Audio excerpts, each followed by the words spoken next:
Fox Sports.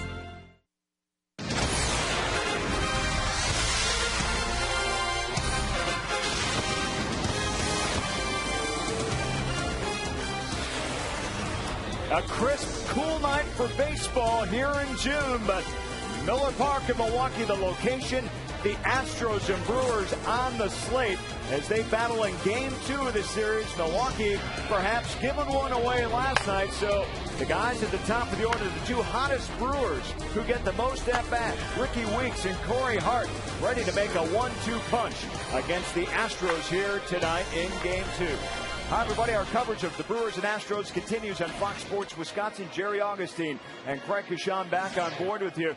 Boy, the lineup had been unsettled for most of the year until recently when Corey Hart was moved into the number 2 spot. And how much fun has it been watching Weeks and Hart go at it, Jerry? Well, you're right. Ever since they put Corey Hart in that second slot, Ricky Weeks and Corey have really taken off, putting up numbers that have really set the pace for the offense. Now we just need Prince and Ryan to get going. Well, these are the guys starting it, though. That's the good news for the Brewers. The numbers are certainly there.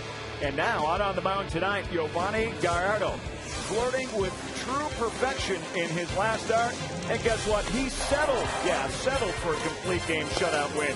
BA and Rock tell us what's in store for the great Gallardo as the Brewers get set to take on the Astros on Fox Sports Wisconsin.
Save big money at Menards on all your home improvement needs. By AT&T. Find out what's possible with the nation's fastest 3G network. AT&T Rethink Possible.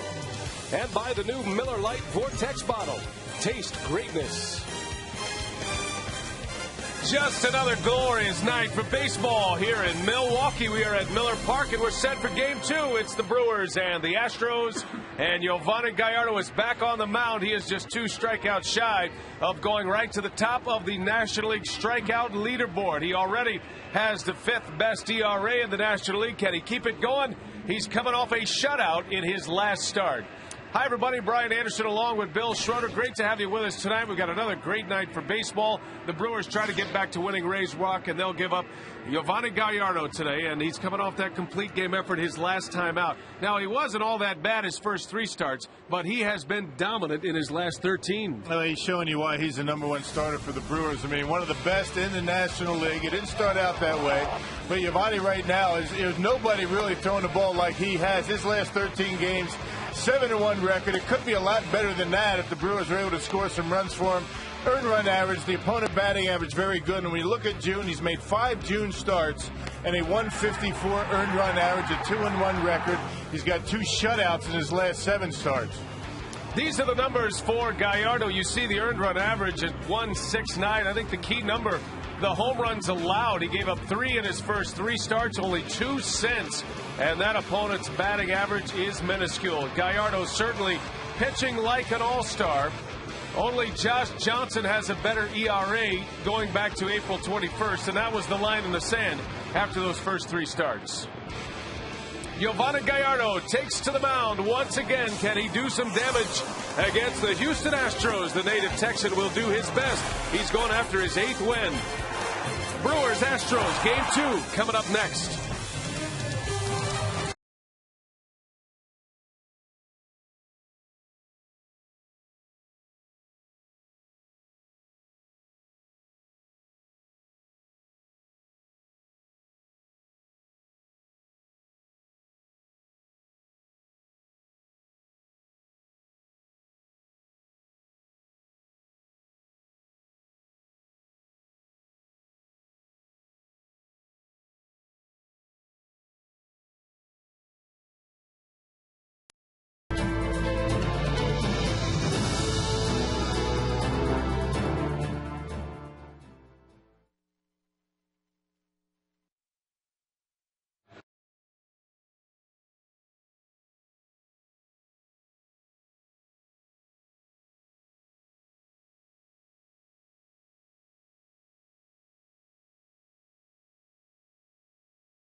He has certainly been appointment television this year, Giovanni Gallardo. Hopefully he is headed to his first All-Star appearance. That'll come later. Hopefully Charlie Manuel makes him one of his picks, All-Star or not. Gallardo has been the Brewers ace from day one. The opening day starter gets the call here tonight.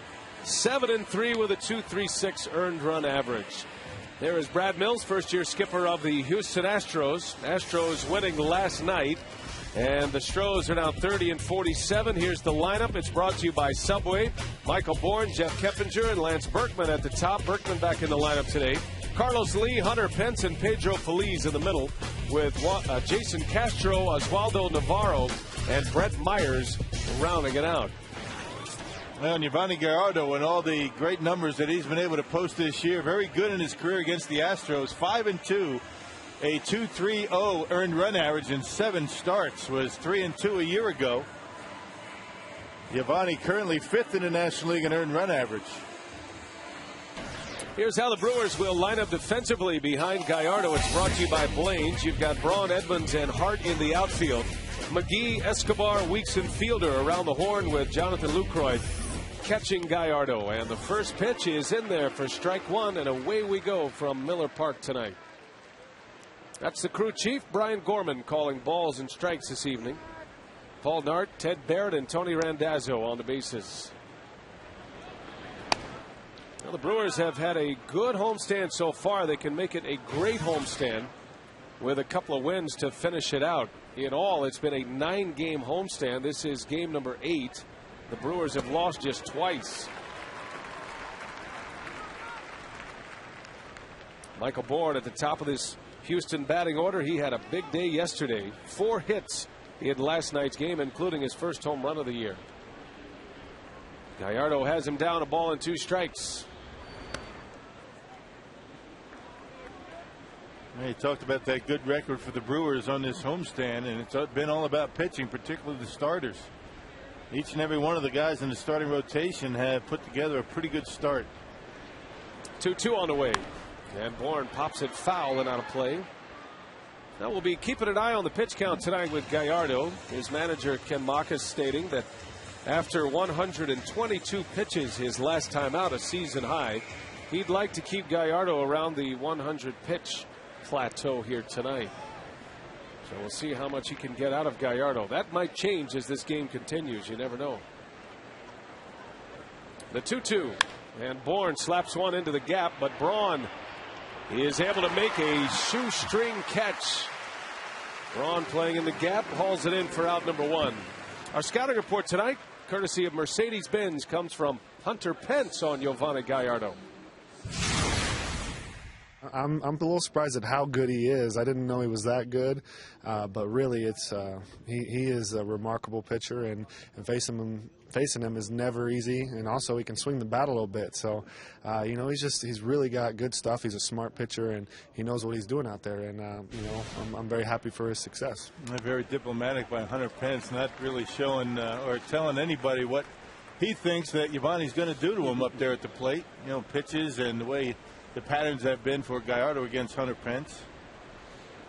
Well, those two go way back. Those two from Texas, from the Dallas-Fort Worth area. And when Hunter Pence says he's surprised at how good he is, he's referring back to when Gallardo was a high school pitcher. That's when Pence first got to know him. Jeff Keppinger for the Astros with 1 away here in the first.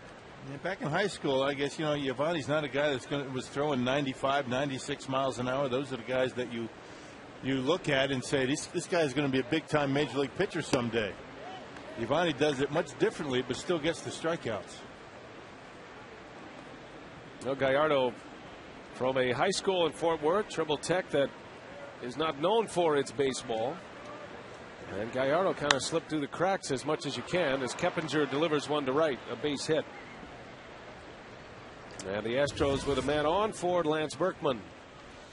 Let's take you back to Giovanni's last start, and it was a beauty. Gallardo against the Twins went the distance, a complete game. 5-hitter, did not allow a run. He struck out 12, and the key rock, he didn't walk a batter. Yeah, the first time this year, Giovanni did not have a base on ball. As a matter of fact, his last 2 starts, including the one against the Rockies in Colorado, 1 walk in his last 2 starts. That's a key component to him being able to stay deep in the games. He's always going to get the strikeouts, but when you limit the walks, that'll keep that pitch count down. Well, Gallardo starts the day with the 5th lowest earned run average in the National League. Ubaldo Jimenez still leads the National League in ERA. Gallardo is right behind Roy Halladay. It's Jimenez, Josh Johnson, Jaime Garcia, then Roy Halladay in front of Gallardo. As Giovanni has a chance tonight with 2 strikeouts to join Ken Lincecum at the top of the National League strikeout leaderboard. That's the ERA picture in the National League. Jimenez with that 1.83 earned run average. He and Josh Johnson currently tied for the league lead. Johnson has been impressive for the Marlins this year. Yes, he has. And of course, Jimenez has the no-hitter. Yeah, when you look at Giovanni month to month, his worst month was April. He made 5 starts, 2-2 record, but a 3.41 earned run average. That's not too bad. Every other month has been much better than that. That's how good he's been.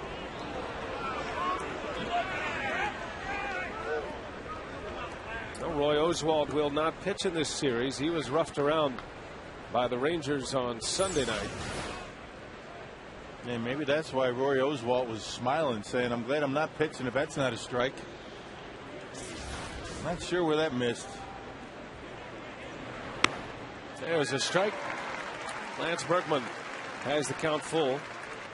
Berkman was out of the starting lineup last night. It was interesting that Brad Mills used a pitcher to pinch hit late in the game last night, and then Berkman came in and played first base the next half inning.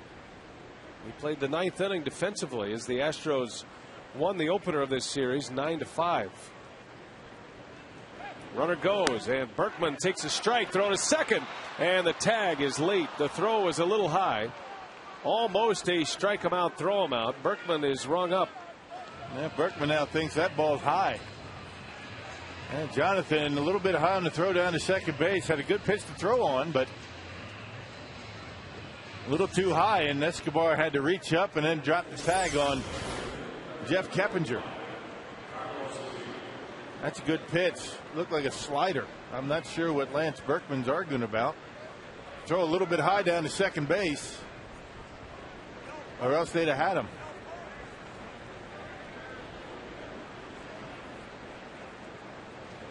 So a stolen base for Keppinger. 2 outs in the inning, and here is Carlos Lee.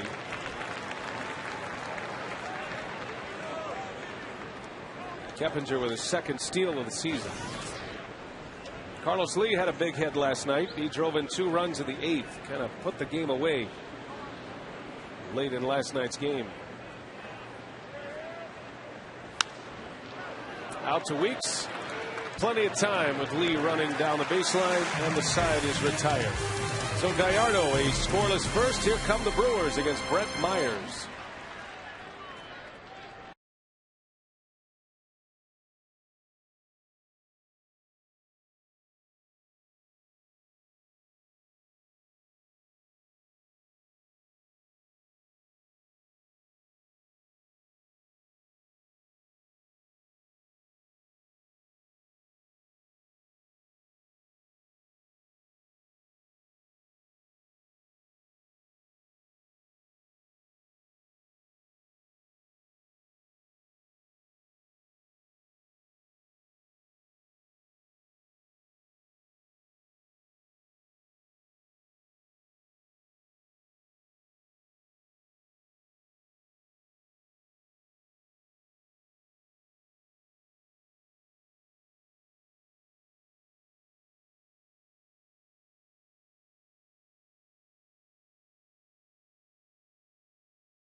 And here is how Ken Maka lines him up tonight. It's brought to you by Subway.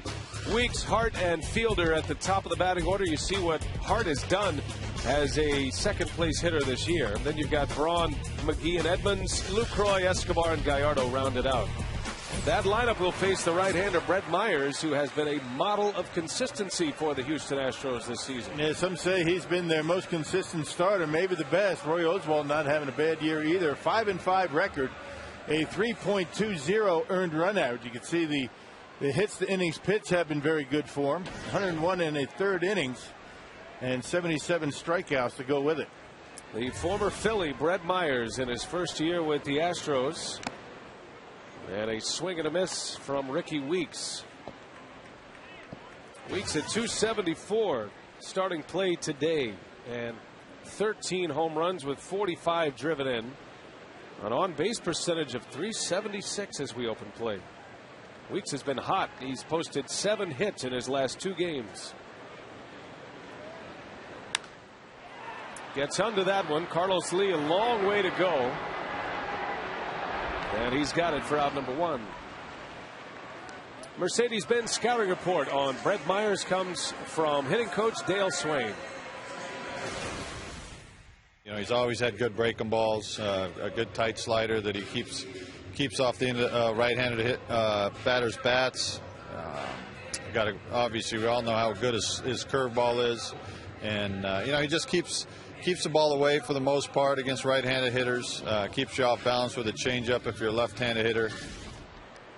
Scouting report from Dale Swain, and certainly a guy that the Brewers know well, Brett Myers. He's been a starter. He's been a closer.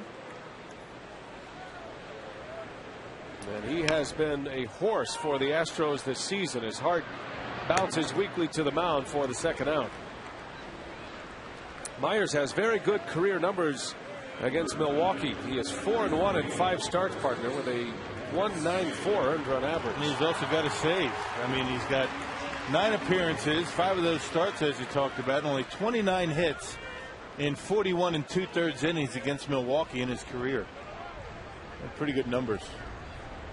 Matches up with Prince Fielder here, and Fielder bangs one out to Keppinger. That's going to be a quick inning for Brett Myers. To the second we go. Gallardo back on the mound. No score in Milwaukee.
Be joined by Mark Concannon, who joins us on the sideline, and you're making a road trip with us to St. Louis, I understand. We're going to be looking forward to having you with us. Very excited about that, BA. My second night on the job, and I'm learning a lot. I'm learning how hard these guys work. I got to the ballpark around 3 this afternoon. Brewers all over the field. Guys taking early batting practice. Pitchers working on mechanics in the outfield. Ken Mockin told me that they are following the lead, a lot of these players following the lead of Corey Hart, who's been getting here early, and we see what that's done for him. Well, important to, even when you're having success, right, Rock, to come out and get your early work in, stick to your routine. That's the most important thing. I mean, when guys struggle, you know, you'll see a lot of them go out there for that early batting practice or having trouble throwing to go out there and work with Eddie Cedar and make throws to the bases. But, you know, Casey McGee is one guy, whether he's in a hot streak or he's having a tough time, he's always out for early batting practice at home and on the road. So, yeah, I mean, yesterday, pitchers are out with pitchers fielding practice. Earlier in the homestand, we saw Eddie Cedar hitting fungos to the outfield. They were working on the throws to the bases. Well, in basketball terms, they're known as gym rats. But there are plenty of gym rats in baseball terms as well here with the Brewers. And it starts with the coaching staff, really. They're always available. Coaches always are. First ones to the ballpark other than Tony Migliaccio and his staff and the athletic trainers. Roger Kaplinger and his guys.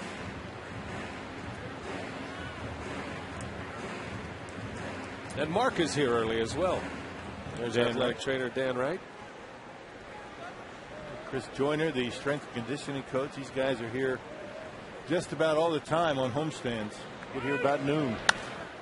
Pence in the right field. That ball's pretty well hit. Back is Hart, and he will run it down. Corey Hart, an outstanding play in right field. Another basket catch. I'll tell you, Hunter Pence put a charge into that one. It didn't look like he swung all that hard on it, but it really jumped off his bat. And in the corner down there in right field. A nice swing by Pence on a high fastball away. And Corey catches it in fair territory. Hunter Pence has had some success against Gallardo. Little soft liner into center field. Edmonds is right there. 2 up and 2 down for Gallardo. Well, tonight is the second night of the Airtran Airways Flyaway during Brewers baseball. You keep watching for 3 key words which will be revealed at different times during tonight's game. Once we've revealed all 3 key words, log on to foxsportswisconsin.com, click on the Airtran Airways link, and enter the 3 words in the order they were revealed in the online form provided. The first 2 correct entries will win. Then stick around for the Brewers Live postgame show when we'll announce the winners' names in tonight's postgame show presented by Lincoln Mercury. I assume that the 3 words are different from last night. I'm going to say yes on that. We had a lot of hits last night. 2 winners, so they all go into a pool, and hopefully you'll have a chance to join the Brewers on the road, just like Mark Pincannon will. He gets to go on the road with the Brewers for the first time. Nice trip, nice short trip into St. Louis, 4 days, and then right back home. Strike on the inside corner. Jason Castro is down on the count, a ball and 2 strikes. Yeah, we saw him in last night's ball game, and so far what we've seen, he takes an awful lot of pitches, particularly fastballs. Finds himself down in the count quite a bit. Struck out 3 times looking last night, did the young Astros catcher. Tough enough to hit at this level, especially when you only swing the bat at 1 strike. Takes a lot of pitches.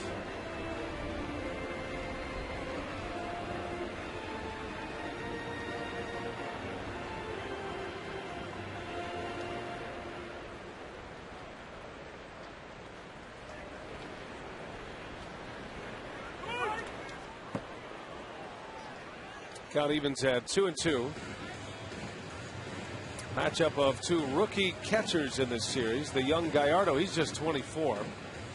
Jonathan Lucroy, 24 years of age. Jason Castro at 23. The youth movement in baseball that we've seen trending the last couple of years.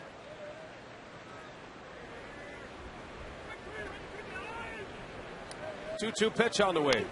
And Castro swinging away tonight as he fouls that one back. Castro has struck out 7 times in 20 big league at-bats. 3 of those 7 came last night. Although he did walk once and he scored a run. He was part of that 3-run Astros 6th inning where they tied the game.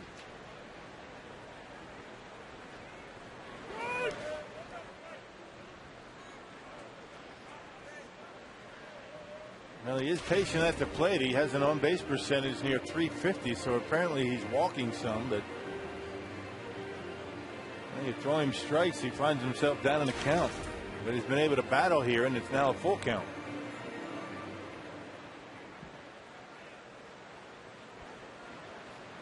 Full count to Castro. And he takes ball 4. Close pitch. But he walks with 2 outs. And a base runner for Houston in this 2nd inning. It amazes me, a kid coming up from the minor leagues and taking a pitch like that with 2 strikes. Looks like that's what he wanted to do when he went up there, take a walk. So Gallardo, who did not walk a batter in his last start in that complete game, issues number 1 here in the 2nd inning. And he'll face Oswaldo Navarro, another rookie in this starting lineup for the Astros. And he pops it up on the first pitch. Fielder wants it. Gallardo is through 2, scoreless. Ryan Braun will lead off when we continue. Brewers come to bat in the bottom of the second when we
on a Tuesday night for baseball in Milwaukee. No score as we head to the bottom of the second.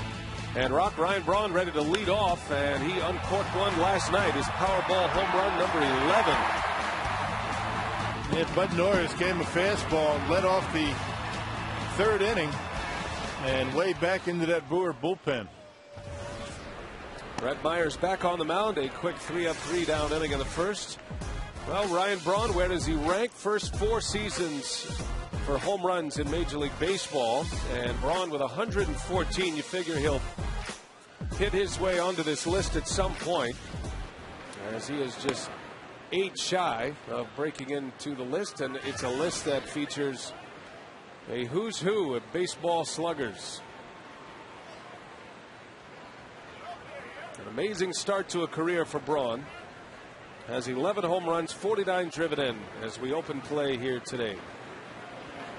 Yep, on pace for another 100 RBI season. Home runs down, but they're down all around baseball this year.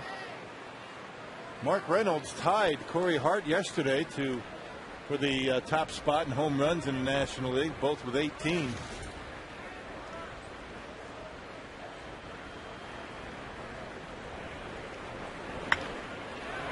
Braun into center field, and Michael Bourne will track it down. One gone here in the second inning. But one thing early you notice about Brett Myers, he's throwing a ton of strikes, getting ahead of hitters quickly. And I had a long discussion with Dale Swaim about Myers, and he was saying that he'll throw any one of his 4 pitches at any time. It really doesn't matter what the count is. He doesn't put himself into patterns. He's not predictable, which is why he's been so good this year. And we really haven't seen his best pitch. That's the curveball.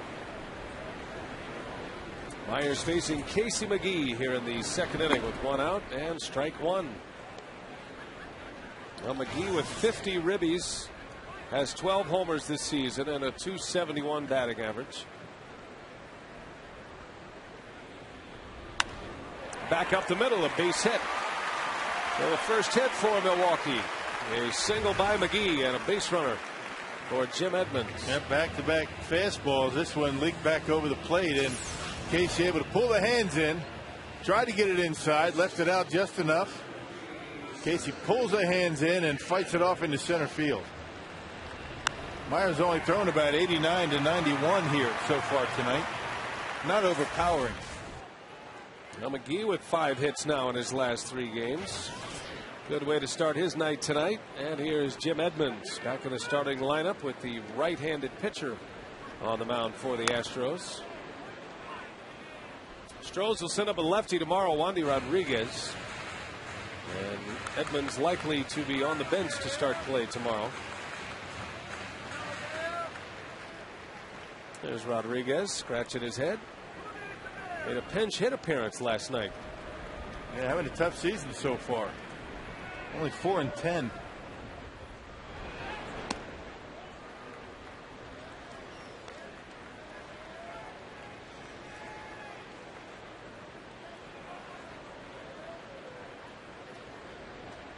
Edmonds with good numbers against Brett Myers. Pretty good stretch of at-bats as well. He's 6 for 18. 265 overall for Edmonds. Hits that one well into center field. Bourne is back. And that one, oh, it is caught. Michael Bourne. McGee has to retreat. Back without a throw. Some kind of play by Michael Bourne. Doing to Jim Edmonds what Jim Edmonds has been doing to hitters his entire career. I'll tell you, we've seen Michael Bourne make some tremendous catches, but most of the time it's in Houston with that big center field. You got that deep center field with that hill that goes up to a foul pole that's in fair territory. That in Houston, and this is nothing for Michael Bourne in this ballpark. Well done, just on the warning track, over the shoulder. He turned himself the wrong way initially. Our Home Depot doing more on defense. Michael Bourne with a beauty. Impressing himself with a big smile after he makes that catch. Boy, that was something. Still enjoying it out there, isn't he? Why not? Yeah, he turned the wrong way initially, but was able to correct himself, turn the other way, and able to haul it in. Saying, did you see that? How'd I do that? Lucroy pops it up. Navarro makes the call and the catch. And the inning is over. What a catch by Michael Bourne. Might have saved a run right here. You'll see that one tonight for sure.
Beautiful June night in Milwaukee, and we welcome you to our broadcast. Brian Anderson with Bill Schroeder.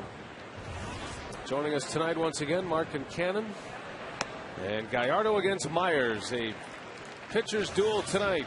2 scoreless on the board for each pitcher. Myers batting against Gallardo to start this 3rd inning. Giovanni with 2 scoreless. He's given up a single and a walk. And Michael Bourne maybe taking away a run from the Brewers with his glove last inning. Little bouncer over to fielder. Gallardo covers. Out number 1. Well, how good has Giovanni Gallardo been over his last 6? Well, Gallardo with that complete game shutout against the Twins. He also had 7 shutout innings against the Chicago Cubs in that stretch, and that's a 1.23 earned run average and an opponent's batting average under 200. Yeah, there's nobody been better in that stretch. 2 shutouts in his last 6 games. Walks down, strikeouts are up. And Giovanni, since May 28th, a 1.23 earned run average. Second best in baseball. You notice how Josh Johnson's starting to show up on all of these graphics. He's having a special season in Florida, and after all of the early season talk about Ubaldo Jimenez, and rightly so, Jimenez has won 13 games and still leads the league in earned run average.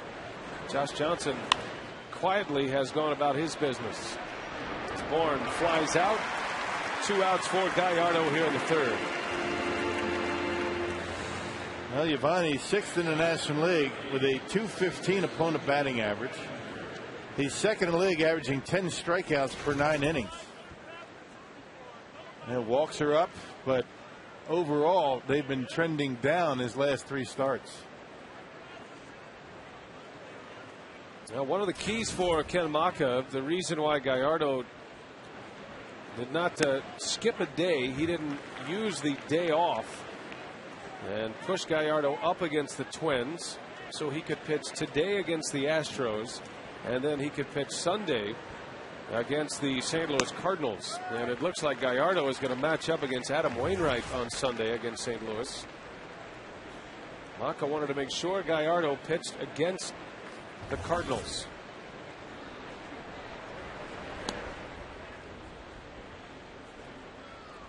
Carsoup.com email the booth question here tonight. Larry from Appleton wants to know, does the upcoming schedule allow Gallardo to be able to pitch in the All-Star game? Hey, yes, it will. I mean, the way it's laid out right now, Gallardo's day to pitch will be the day of the All-Star game. So he's in good shape in that regard. 3 up, 3 down inning. Nicely done for Yo.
Flyaway is road.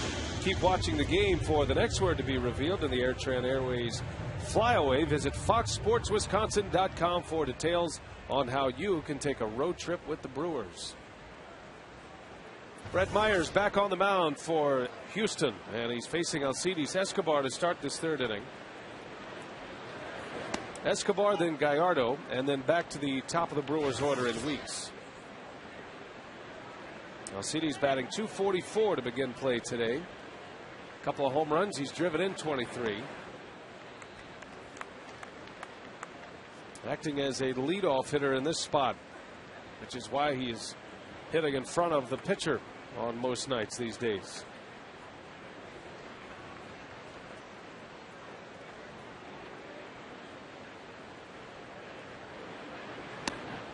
There's a strike. Well, the Brewers are pleased with Escobar in his rookie season. Talked with Willie Randolph the other day about Alcides and his progress. You know, one of the concerns for Randolph at the beginning of the year, and Willie handles all of the infielders, and his project this year is the rookie shortstop Escobar, was focus. That was what all rookies have to deal with, I guess. But Willie Randolph has been spending a lot of time with Escobar to be ready to make every play, every pitch. And no such thing as a routine play in the major leagues. Sometimes the mistakes that Alcides makes are on the routine play. You know, the two hopper right at him. He might roll up his glove once in a while. Might rely on his strong throwing arm a little bit too much and throw one away. As far as Escobar is concerned, there might as well be one coach for the Brewers. He spends a lot of time with Willie Randolph. A lot of time. Yep. Willie's in his hip pocket. And Escobar strikes out. So Myers picks up his first K. Hey, join Craig Counsel and Associated Bank in supporting the Prostate Cancer Foundation by purchasing a package that includes a Gale Club ticket Friday, July 23rd, and an autographed Craig Counsel bat. Call 414-902-GAME or visit brewers.com/giveback for details. Here's Gallardo, and he rips one into deep left center field. This is way back and gone. Giovanni Gallardo, his third home run of the year, and the Brewers have a 1-0 lead.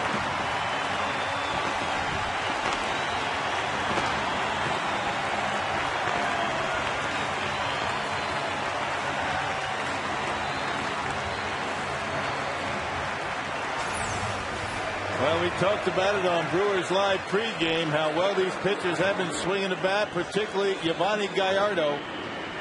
His third home run this year, and no cheapie. Hit that one a ton. Gallardo now with 6 runs batted in. Career home run number 7 for Gallardo. That is a franchise record. Of his 8 hits this year, 5 have been extra base hits. 3 home runs, 2 doubles. And that might have been one of the longest home runs he has ever hit. 1-0 Brewers. You can't take for granted that the pitchers that come up from Milwaukee day in and day out are guaranteed outs. They all swing the bat pretty well. And if you make a mistake to Gallardo, he'll take you out of the ballpark.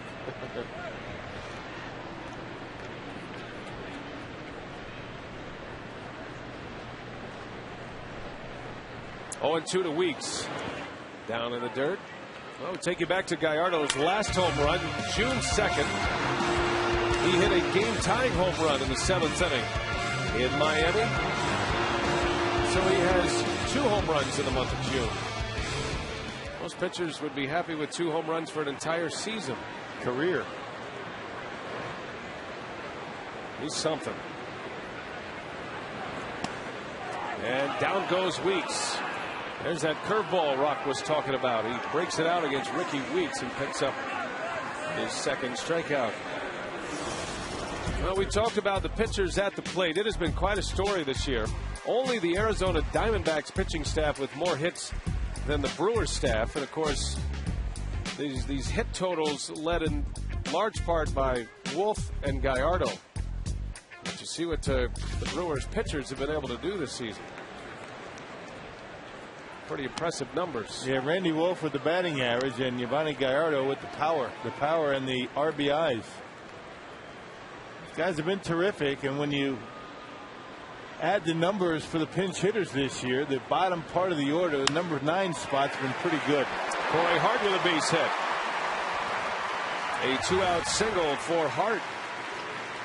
And it extends the inning for Fielder now.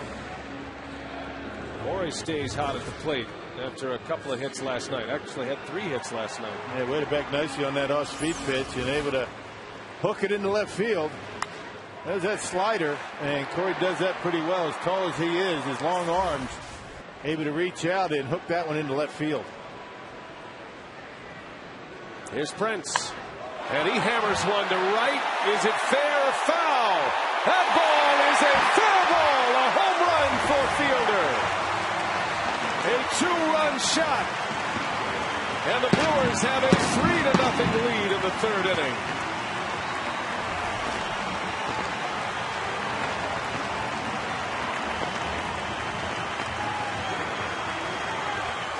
Boy, how strong is Prince Fielder, and how quick are those hands on the inside part of the plate. Just didn't get it in there far enough. Either that or Prince was looking for it. Watch him pull the hands in. The hips open up, the belt buckle right at Myers, and bingo, able to keep it fair. That was the trick on that. He hit it hard, he got the barrel on it, but if you don't lead with the hands like he does, he's going to hook that one foul. He's barely able to keep it fair, and a 3-0 lead for Milwaukee. Gallardo and Fielder with home runs in this inning. You know, it's tough enough to get the sweet spot of the bat, you know, on that baseball as far inside as it was, but to make it tougher to keep it fair, a lot of times that'll hook foul.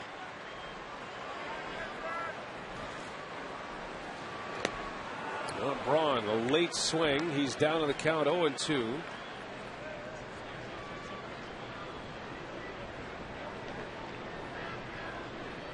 Brett Myers has given up just 7 home runs as we began play today, and just 1 home run since mid-May.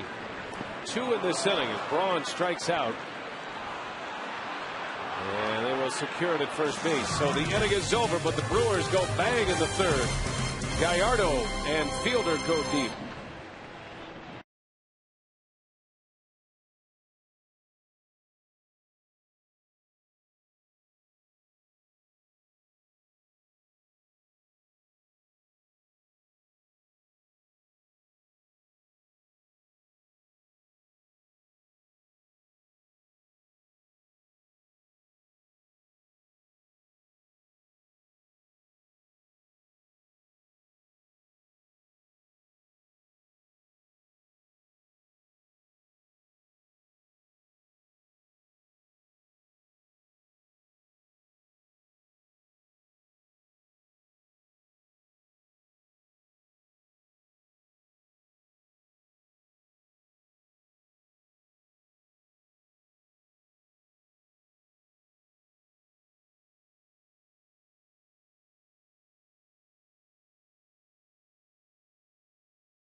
This is way back and gone.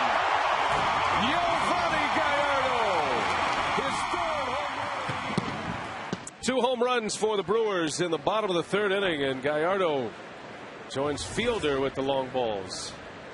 How about Fielder saying, you know what, yo, I can hit the home run too. Fielder continues his great month of June.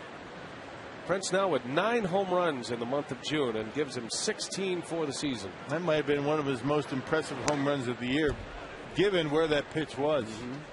You know, Prince always knows that pitcher's going to try and crowd him with the fastball. It really wasn't a bad pitch. You know, Myers might have wanted it upstairs a little bit more, maybe higher, but it was right on the corner. Prince apparently looking for it and hitting it well. That was a nice swing. Lance Berkman leads off for the Astros. Gallardo just missed. Boy, he has been all over the corners here tonight.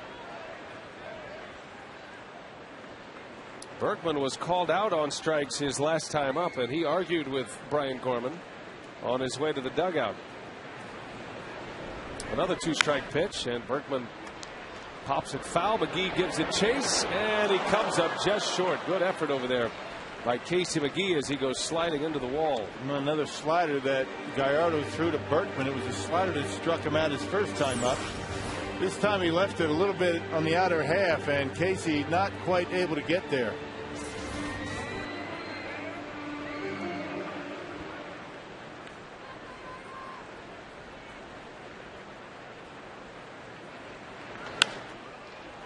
And a base hit for Berkman. He got jammed a little bit, but he found the hole between short and third. Berkman is aboard to start the 4th inning. It's just the 2nd hit for Houston.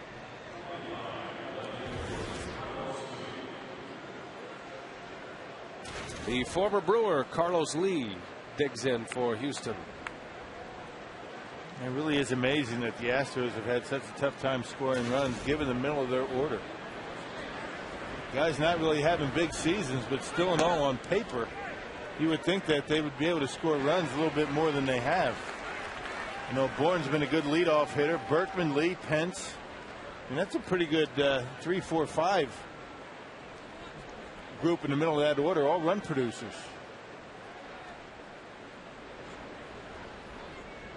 Lee still upset at that called strike from Paul Nart. Seems like every called strike against a Houston Astro is met with some kind of a complaint. That's been that kind of season for Houston, huh?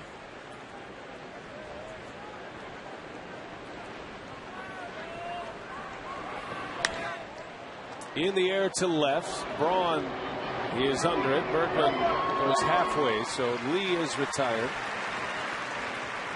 And one gone here in the 4th. We check in with Mark. What do you have, Mark? BA, the crew in the community. This past Saturday, the Brewer Wives hosted a raffle supporting Down Syndrome Association of Wisconsin. Lucky winners got to go on the field and get a jersey handed to them off the back of a Brewers player. And tonight, the Wives presented a check for $20,000, all raised during that great event Saturday afternoon. They see Cecilia Gore down there. And heading up the Brewers Community Foundation. It's a great cause, and congratulations to the Wives. Takes a lot of work to put together and a lot of coordination to get that ball rolling. And $20,000 is a great total to be able to contribute. And the Brewer Wives busy all season long. That's just one of many events that they have for charity. Gallardo will take the shore out at first. Pence is retired. On the plate, Berkman ends up at second base.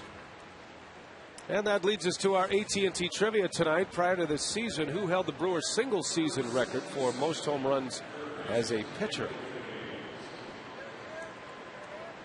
Gallardo with his 3rd home run of the season. Has 8 hits this year. 3 of them are home runs. Put the Brewers on the board in the 3rd. Then Fielder answered with a 2-out, 2-run homer to right field. Breaking ball strike to Pedro Feliz.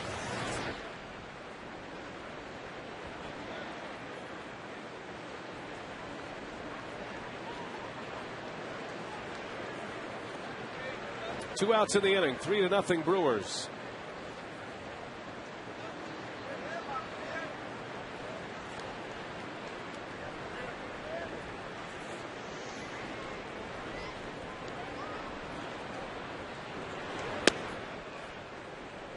Ball and a strike.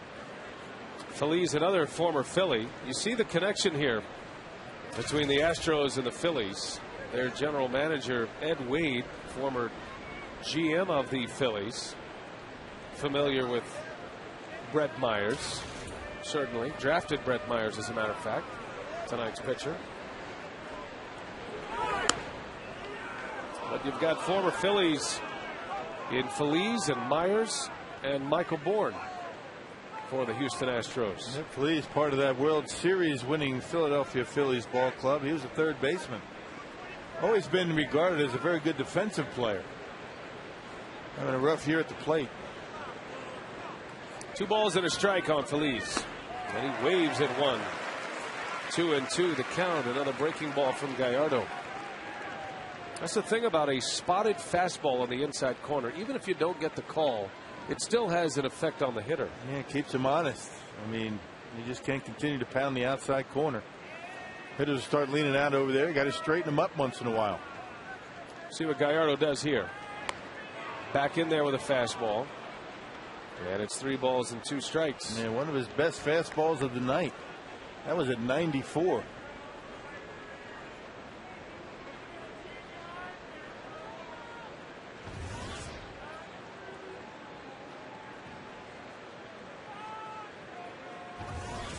Two outs, runner at second. 3-2 pitch and a breaking ball called strike 3. Feliz is rung up as Gallardo does his damage with the off speed against Feliz in that at bat.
And he rips one into deep left center field.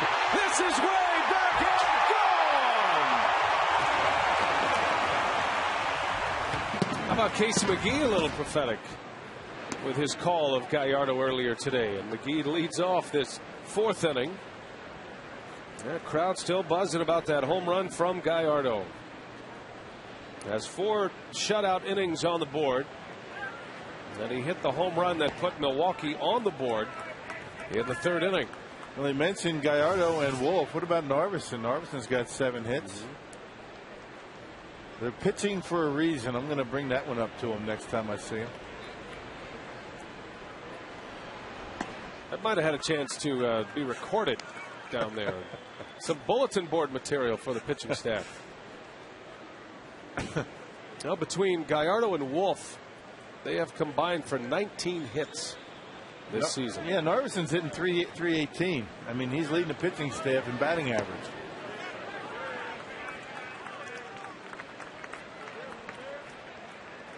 Yeah, they are. And a developing theme here today. Pitchers at the plate. Casey McGee's got a brand new bat here tonight. I'll tell you what, partner, you started something with the rock bats. I know that they named the company after you and all. But there were a lot of Brewers hitters down there trying out these rock bats tonight. And I know for a fact Fielder and McGee and even Edmonds have put them in play tonight. Yep, Escobar, he uses them. I can't take credit for that. Tony Miliaccio is way ahead of me on that. It's nice of you, but that's all about Tony. Tony and Roland Hernandez, who owns the Rock Bat Company. Well, it's a Wisconsin-owned company, and we had Roland on our Brewers Live pre and post game last month, and he is a wood scientist, and he brought some great information. You see Fielder swinging a rock bat as well, and now all of a sudden it looks like it is the official lumber of the Milwaukee Brewers. And Prince is not going to let that one out of his sight. Edmonds goes down the line. That's a base hit. Lee will cut it off, and Edmonds will challenge him. The throw to second is cut off. Edmonds into second with a double. The second time he's hit the ball right on the nose. Remember that great catch by Bourne in the second inning, robbing Edmonds of at least a double. Number 17 on the year. A two-bagger, a curveball on the outside corner. Well done by Edmonds. That's his bread and butter. Taking that ball to the opposite field, down the line, and every single time you can take extra bases on Carlos Lee. Pretty balanced spray chart for Jim Edmonds. The Rock Bats come through again. Here's Lucroy now with a runner at second and one out. 3-0 Brewers. They lead it in the bottom of the fourth. All three runs coming in the third inning. Gallardo and Fielder with home runs.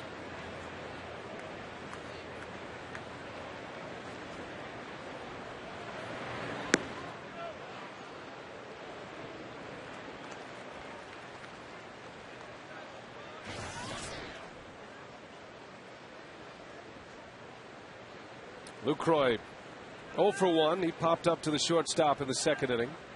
He's got a chance to drive in a run here. Astros have good throwing outfielders in center and in right. Bourne and Pence. They are 1 and 2 in the National League in outfield assists. Pence number 2. Bourne leads the National League throwing out base runners. And the Astros third overall in the National League with 18 outfield assists. Slow roller out to Feliz. He's an excellent defender and makes an easy play for the second out. Now as Alcides Escobar comes to the plate, we check back in with Mark. Ken Maka was asked to assess, a halfway during his first full season of the big leagues report card on Alcides Escobar, who has 11 errors, hitting .244. But Maka likes this young man. He says he's better than that, and he will get there. And he told me that he can eventually see Alcides hitting leadoff or maybe even second in the order. And Escobar is a guy who has hit second most of his career, and that's what he prefers. And his most comfortable spot in the batting order. He does kind of scout out to be a leadoff hitter at some point, though, partner. Yeah, he's going to have to walk a little bit more, but he's just got to get comfortable in his own skin in the big league level. I mean, a .295 on base percentage. You'd like him to be more patient, but he's still learning up here at this level. I think as time goes on, he's so young, I think he's going to fill out, and he's going to hit some home runs. Got a chance to be a 10 to 15 home run a year type hitter with some stolen bases. But the defense is all about focus. We talked about that a couple innings ago. Ball and a strike on Escobar. Now we talk about what Jonathan Lucroy has on his plate as a rookie catcher. Well, the shortstop would be second only to a catcher as far as information and responsibility. Yep, strong up the middle. Catcher short and second and center field. If you're solid up the middle, and pretty good chance your entire defense is going to be pretty good. Escobar sends one foul, hooks it into the seats. And a ball and 2 strikes.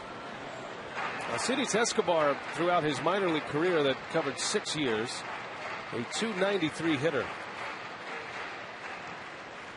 And he was a guy who would steal around 30 to 40 bases a season in the minor leagues.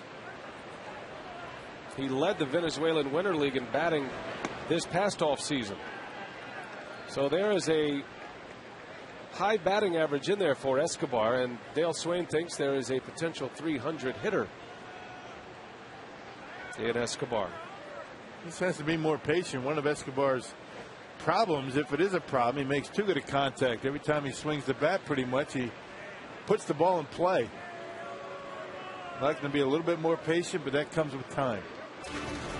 Time and confidence. Quick trip to the mound from Jason Castro.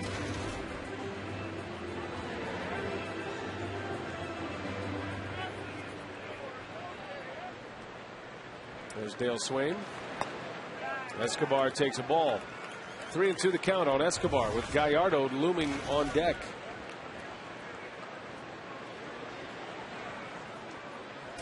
How many eighth place hitters see a good pitch to hit with a base open at first?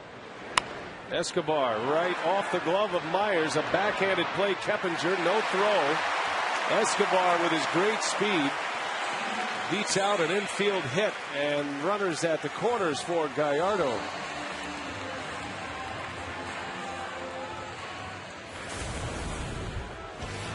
Last time up, Gallardo put the Brewers on the board. A home run with 1 out in the 3rd inning, and hit it to the back wall of the bullpen. That first pitch fastball right down the middle. Viva Mexico. I don't think he's going to see that same pitch again. First pitch. Slider. And he lays off it for ball 1. AT&T trivia question. Who held the Brewers single season record for home runs in a season? Prior to Gallardo, it was Brooks Kieschnick. He hit 3 back in 2003. Gallardo has joined him now. And Kieschnick split time as a position player. Not only did he pitch, but he also was considered a hitter. Right. Not like what you see with the Reds and Micah Owings. Yeah, Brooks Kieschnick can rake. But he did hit 3 home runs while he was pitching in the game. 2 Texans on that list, Rock. I never really include Brooks into that pitcher's home runs category, but hey, that's my thing. If he's pitching and hits a home run, it's a pitcher hitting a home run. Let's just say Gallardo has dominated this category.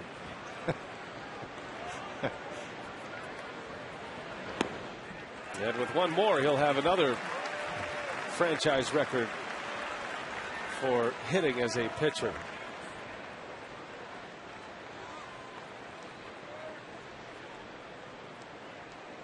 Runners at the corners with 2 outs. And a hitter's count for Gallardo. And he takes ball 4. Look at the breaking balls from Myers. And Gallardo able to get ahead and draw the walk. Bases loaded. Online voting is now the only way to get your favorite Brewers into the All-Star game. Voting ends Thursday evening, so we want to hear from you. 25 times each. Fans at home, go to Brewers.com tonight. Vote to elect your favorite Brewers to the All-Star team, and you'll be eligible to win a Knight and Ryan Braun suite. We'll get you 12 tickets, food, and a visit from Ryan himself. Go to Brewers.com/All-Star for rules. Bases loaded, 2 gone. Top of the order now. Here is Weeks. Big opportunity for the Crew. They can deliver a severe punch to the Houston Astros early here.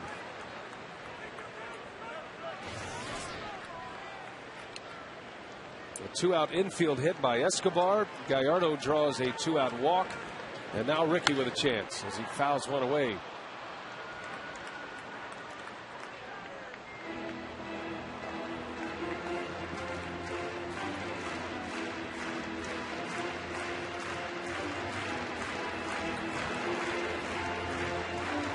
Weeks has been among the most productive leadoff hitters in baseball. Has the most home runs, the most RBIs among all leadoff hitters. 13 homers, 45 ribbies as he cuts and misses. 1-2 the count. They fouled a fastball back to strike 1. That was a slider from Brett Myers. Very unpredictable as to what he throws and to what count. Makes him tough to hit.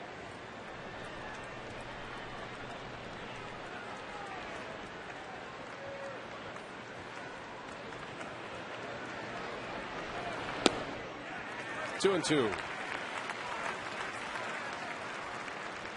Well, 2 key stats for Weeks. been able to play in 75 games this year. He's played in every game but one. It's been a healthy season for him. After wrist surgery knocked him out for most of the season last year. He also has a string of games where he scored a run. He scored in 9 consecutive.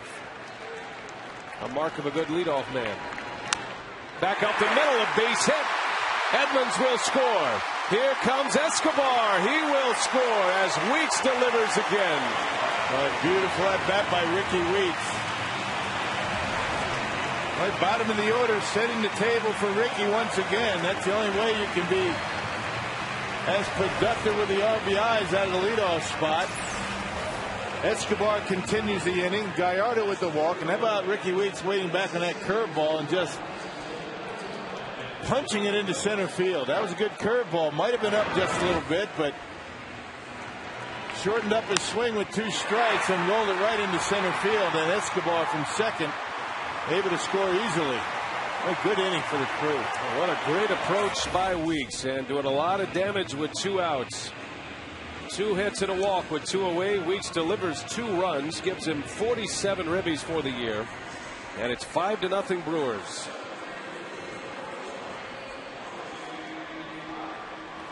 You love an offensive approach. Guys that'll hit the long ball but shorten up and deliver with 2 strikes, and especially with 2 outs. And the Brewers have been doing a lot of that here lately. And as strong as Ricky is, he doesn't have to take a full swing to hit the ball hard enough to get it through the infield. Now Corey Hart with 2 men aboard.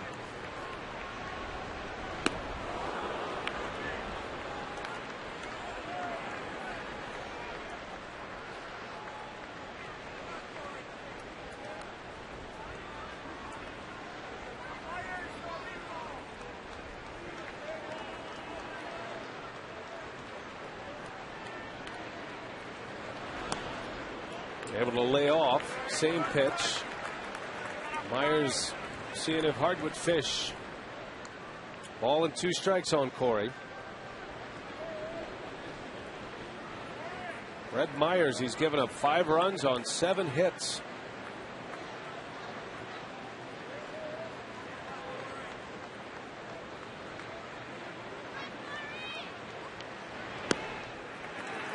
And staying away from Corey Hart, you can't blame him. Yeah, 5 earned runs, the most he's given up in any start this year. Myers has a long stretch of games where he's gone at least 6 innings. 15 consecutive starts to begin the year. And he caught the corner with a slider. Hart is rung up, and the inning comes to an end. But the Brewers score twice. Ricky Weeks delivers 2 more.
It does. Support that the fans are giving me and everybody else on our team. It really means a lot to all of us, and it also shows that despite being in a smaller market, being a mid-market team, that we can compete with the big guys and the big cities, and I think it's something everybody should be proud of, and it's something I'm very thankful and appreciative of. Those were the words of Ryan Braun, and as the last issuance of the All-Star voting, Ryan Braun still at the top. He has garnered the most votes among National League outfielders, and he looks like a lock to head to his third consecutive All-Star game as a starter. Interesting note here on Polanco and Utley. Both were placed on the disabled list today by the Phillies. So Utley and Polanco are going to be spending some time on the DL. Jason Hayward also placed on the disabled list. So the starting nods voted in by the fans could be subject to change as we hit the All-Star game in just a couple of weeks. Opening it up for some other guys, not to say nothing about how it's going to affect the Phillies and their bid to repeat in the East. Those are two important parts of that offense and team in general. Wow. The Phillies have played much of the season without Jimmy Rollins, who has had 2 stints on the disabled list. Despite all that, the Phillies lead the Reds tonight 6-3. That game is in the 9th inning. So Philadelphia leading the Central Division, leading Cincinnati Reds. Jason Castro down in the count again. He is down 1-2. Gallardo with 2 strikeouts through 4 innings.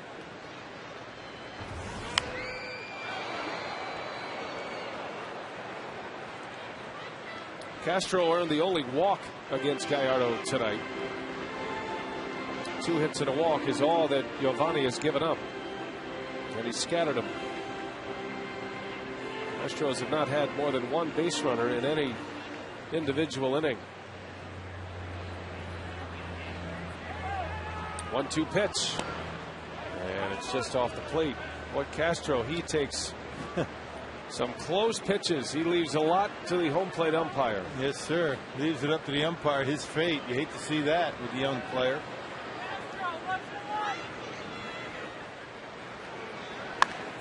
And that one is ripped down the right field line. That is a fair ball. And it's extra bases for Jason Castro. So the rookie catcher comes up with an extra base hit. Just his 6th hit of his big league career. His first double of his major league career. Yep, after a breaking ball just missing the outside corner, Giovanni tries to bust him inside, but Castro waiting for it.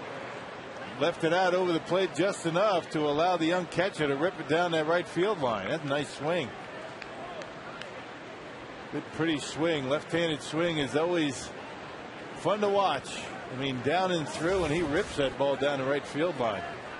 Just snuck it inside the line, down the right field line. There's a curveball strike, a big bender by Gallardo.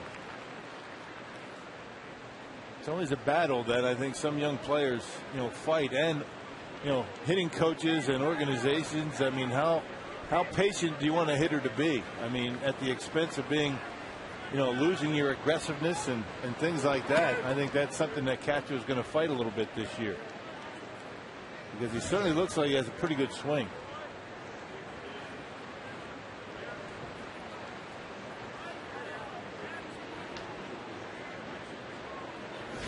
You go from contrasting styles in Alcides Escobar. We just spoke about Escobar, maybe a little over aggressive at the plate. And then Castro still learning the strike zone as well. The Twins were dealing with that with Denard Span early in the season. He was the leadoff hitter, just taking too many pitches and not really getting a count in his favor. All of a sudden they dropped him in the order. He got a little bit more aggressive, and he's become a pretty good leadoff hitter now. 2 balls and a strike on Navarro.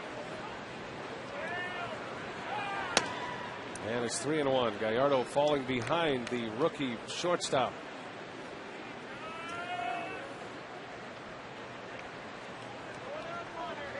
Peterson checking that pitch count. It's at 68 right now. Ken Mock is saying before the game he'd like to keep Gallardo around 100 tonight. 3-1. Walked him. So Gallardo lets the 8th place hitter get away. Hey kids, Avery Deuce Barnes is a Little League player who has been around Major League Baseball since he attended his first spring training game when he was 2 weeks old. And now at age 11, he's answering your questions about the Brewers. Just head to the Kids Corner on FoxSportsWisconsin.com and ask Deuce what you want to know about the team. He might even answer your question on the Brewer pregame show. Log on now.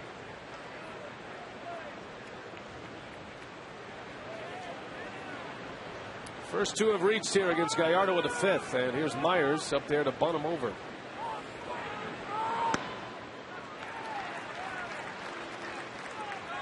Every time I see Brett Myers at the plate, I can't help but remember the at-bat he had against CC Sabathia in Game 2 of the NLDS in 08. It was like a 10-pitch battle. Yep. He ended up getting a hit, or no, he drew a walk in that at-bat. As he gets a bunt down, fielder will go to first. And then, of course, Victorino hit the grand slam, and it changed the game. They still talk about that at-bat from Myers in Philadelphia.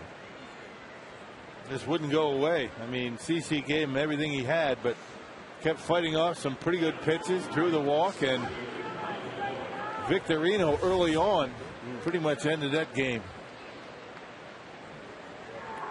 There are the numbers for Gallardo, but he is in trouble here in the 5th. 2nd and 3rd, 1 out, top of the order coming up.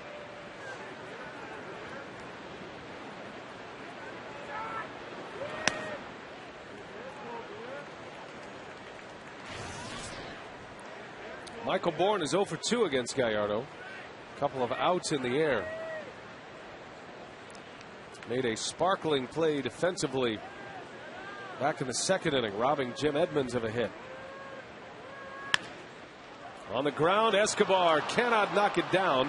1 run is in. Castro, here comes Navarro, he'll score. And Michael Bourne drives in a pair with a base hit. So the Astros are on the board in the 5th. It's 5-2. Remember in last night's ball game, Manny Parra seemed to be pitching pretty well. He doubled, ended up spending some time on the bases, and really wasn't the same since. Looks like a similar situation for Gallardo. He draws the walk.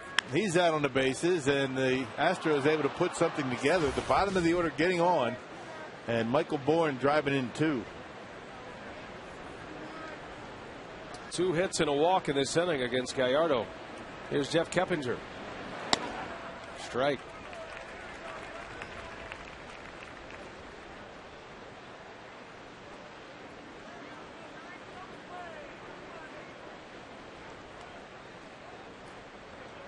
Don't expect Bourne to be there long. 23 steals, leads the National League. And he's got a good hitter behind him as well. It's a perfect storm for Bourne with Keppinger batting 2nd. Yeah, does a nice job hitting behind the runner. He's very good at hitting with 2 strikes. So he will take some pitches to allow Bourne to run. And he can hit the ball to right field pretty well.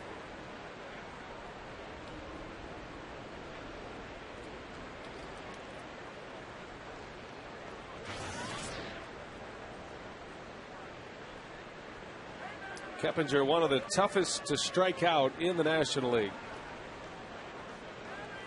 Although yesterday, Parra struck him out his first time up. Big cut and a miss. 0-2 the count on Keppinger.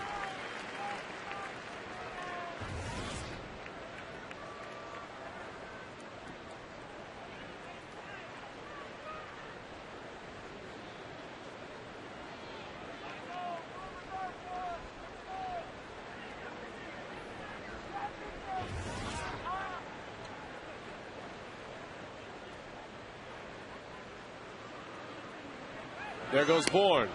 Lucroy's throw is late. It hit Bourne, skips away. It's another steal for Michael Bourne. His 24th of the year. The Astros have another man in scoring position. As to his league-leading total. In 24 out of 31, he's been caught 7 times. I'm not sure how. He's so fast. Lucroy got rid of that ball very quickly, a little bit low, trying to compensate. His last couple of throws to second have been high. Ball and 2 strikes on Keppinger.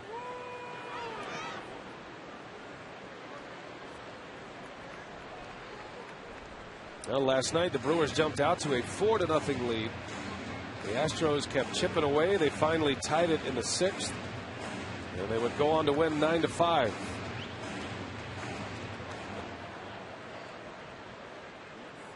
Parra looked like he was in pretty good shape in the early going in that game, until he ran into trouble in the 6th. Gallardo in some trouble here in the 5th.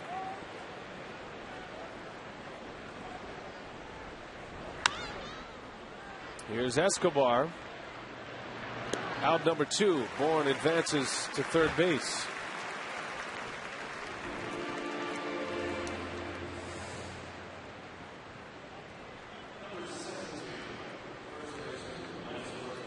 So 2 outs and Lance Berkman coming up. And you got to go right after Berkman because you don't want to pitch around him. Be careful with him and have Carlos Lee come up and represent the tying run in the 5th inning. Giovanni's been effective against Berkman on the inside part of the plate and sliders down and in.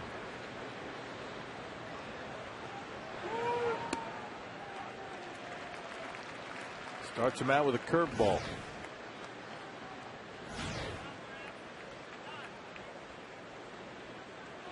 Carlos Lee is on deck.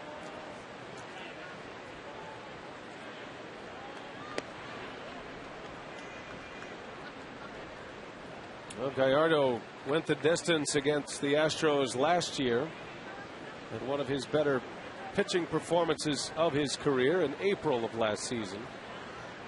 And until he finished the game against the Mets on the 28th of May, that was the last complete game for the Brewers. Bouncing ball, base hit. Berkman drives in a run. So here come the Astros again. 3 runs in here in the 5th inning, and it's now 5-3. And the Astros will bring the tying run to the plate. It's like deja vu last night all over again. The Astros just won't go away. And, you know, for a team that has struggled mightily to score runs, the curveball to Berkman just finds its way into right field. Didn't hit it hard. He beat it into the ground out of the reach of Ricky. And the Astros not only get the 2 runs back that the Brewers got in the 4th, they get an extra one. 2 gone for Lee. Out in front, started him with a breaking ball. But Lee looked like he was ready to hit one into the lake.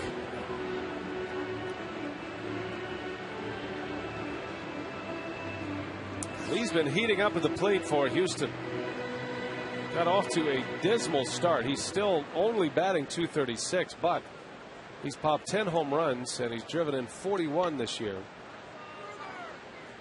And most of those power numbers coming in the last month. Yeah, it took him about 6 weeks to hit his first home run of the year, which is amazing.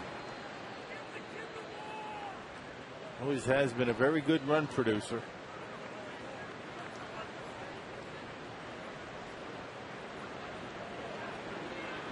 Driven in almost half of his runs in the month of June. He takes one away, and it's 2 balls and a strike on Carlos Lee. Well, this is a dangerous spot here for Gallardo.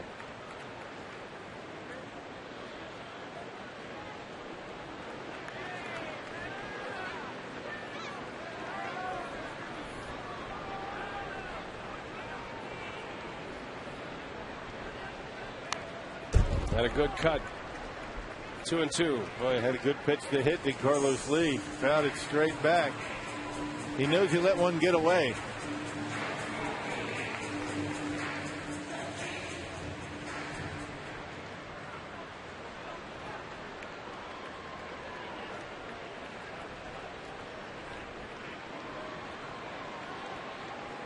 Big pitch for Gallardo here in the 5th. Astros have scored 3 times. And Lee lines one to left. A base hit. Braun able to cut it off. Berkman will stop at second. And a nightmare inning is developing for Giovanni Gallardo. Yeah, hung a slider, left it right up in his eyes, and Carlos Lee hit it very hard in the left. A bullet. Good thing that he didn't get underneath of it, or it would have been a home run.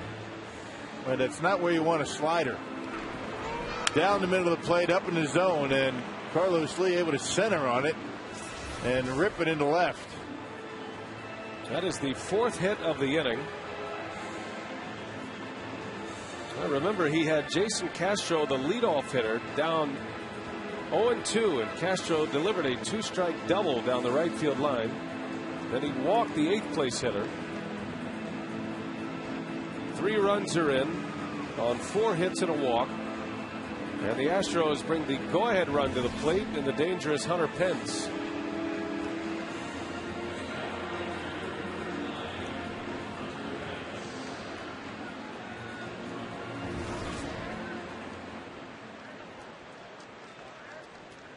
This is a guy that scares you first pitch. Got to be careful here.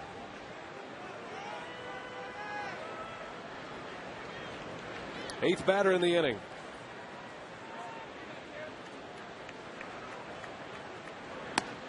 And he starts him with a fastball for a strike.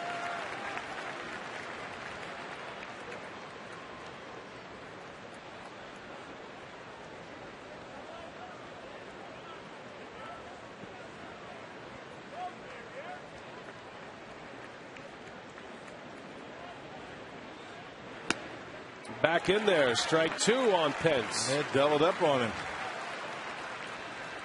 Don't see too many times Gallardo go back-to-back inside fastballs. He threw it the first time, Pence looking away, and he busted him in again. Good pitch. Pence is 0 for 2, a fly ball out and a ground out against Gallardo.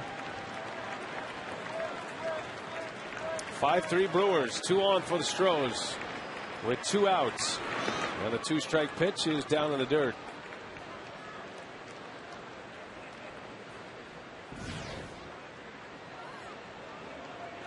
Been a long inning for Gallardo.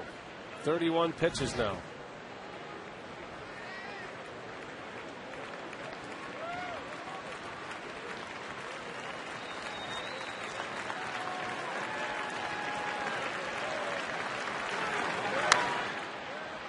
Fielder's got it.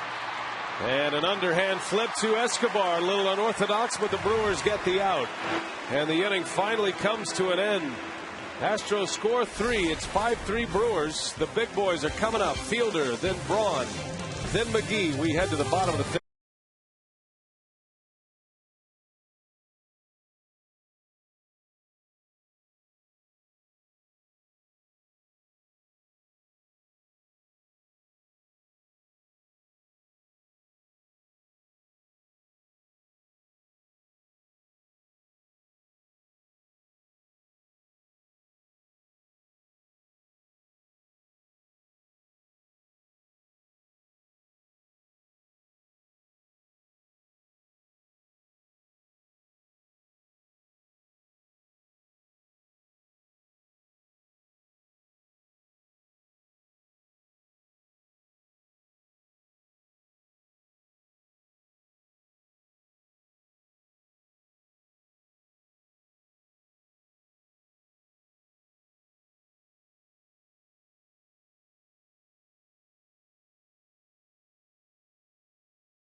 As Prince Fielder is ready to lead off here in the bottom of the fifth. A reprieve for Brett Myers.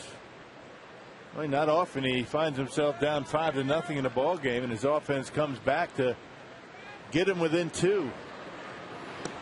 Astros have shown pretty good offense in this series for a team that has the worst batting average for a team in the National League. Fewest home runs. Haven't been able to get many hits. Haven't scored many runs, but you won't be able to convince the Brewer pitching staff of that. Myers deals a 1-1. Fielder hits one high in the air to right. This one's way back, and there she goes. Fielder has done it again. His second home run of the game. Gives him 17 for the season. 6-3 Milwaukee on a big home run from Fielder. Well, different pitch with similar result. Prince able to just barely keep it fair inside that foul pole. A slider. It looked like it was trying to get in off the plate. And Prince once again able to keep it fair. Centers on it beautifully and way back down the right field line.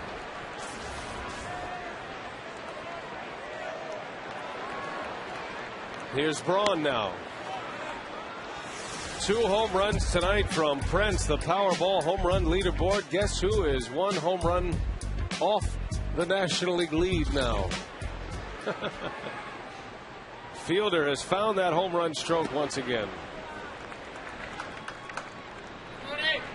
Well, it's taken a little bit longer this year than it has in years past, but he's starting to feel it again. A nice easy swing and 2 pitches that he's hit home runs on tonight. Not many hitters are able to keep fair. Braun back up the middle. Navarro makes the play, and Braun is out at first. First out of the inning. Good play over there by Navarro. He's got his name on his bat, and he has deposited 2 into the seats so far tonight. Prince with 2 homers, 3 RBIs. Gives him 17 for the year. And he's driven in 35 now. That's a big run. You know, get the momentum a little bit back in the Brewer dugout. Take a little bit of the momentum out of that Astros dugout.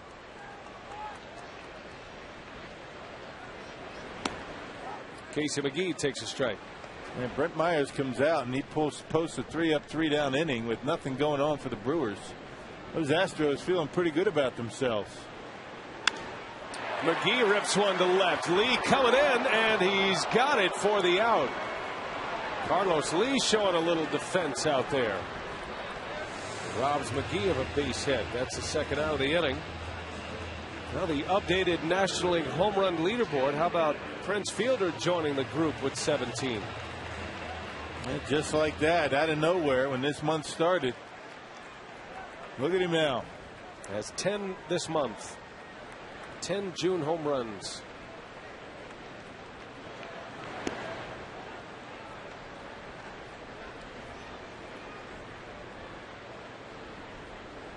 (6-3) Brewers here with 2 outs in the 5th inning, and Jim Edmonds. Third at bat against Myers. He doubled his last time up. That one's into left, and Lee's got it for the out. So the inning is over, but Fielder does more damage. His second home run of the night. Another multi-home run game.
Presented by the Wisconsin Lottery and its family of instant scratch games. Odds are you'll like them. And by Airtran. Go, there's nothing stopping you. Big crowd on a Tuesday night here at Miller Park. The roof is open. Cool temperatures here in the month of June. Temperatures are in the mid-60s here tonight. 6-3 Milwaukee, 6th inning. Pedro Feliz against Giovanni Gallardo to start it. The big story tonight, Prince Fielder. 2 home runs. And a 2-run homer in the 3rd inning. And a long solo home run in the 5th.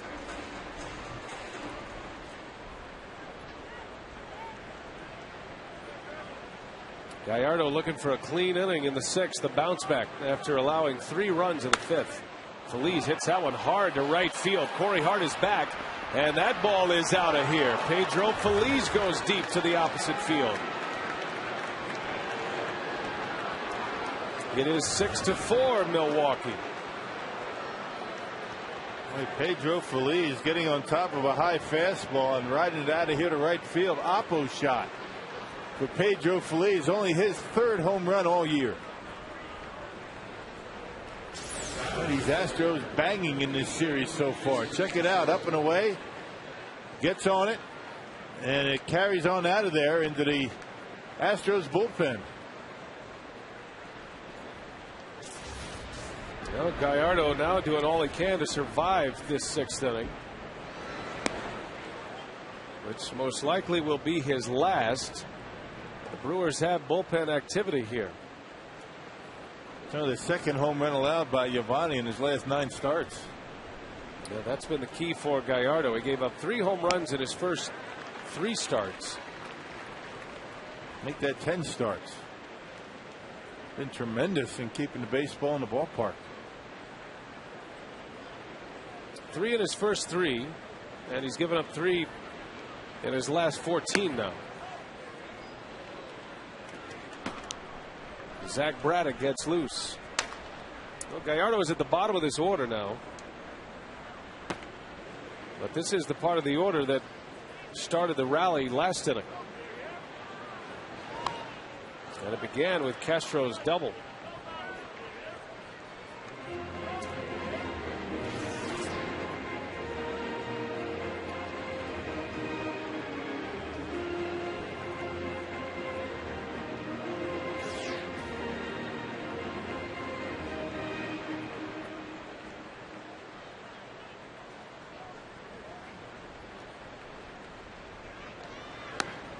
Struck him out. Gallardo with a fastball. Punches out Jason Castro. First out. Yeah, that brings us to tonight's Tavern of the Game winner. It's the Cold Spring Inn in Whitewater, Wisconsin. If they call the Brewers in the next 24 hours, the Cold Spring Inn will get 40 Miller Lite beer pen tickets to a 2010 Brewers home game. This offer, as always, courtesy of the Tavern League of Wisconsin and Miller Lite.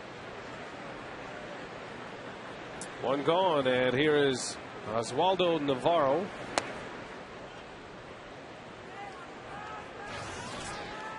Well, he picked up a key walk in that 5th inning. Scored the 2nd Astros run.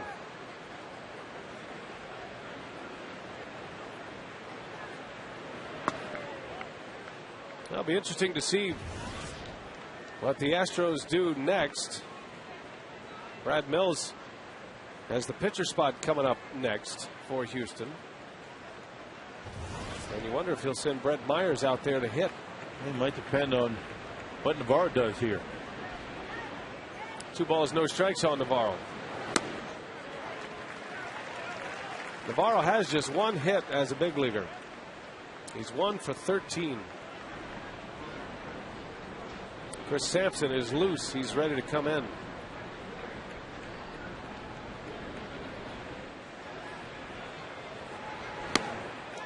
Two and two.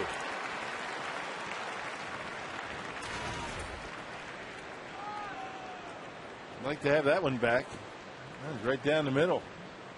Giovanni at 93 miles an hour blew it right by him.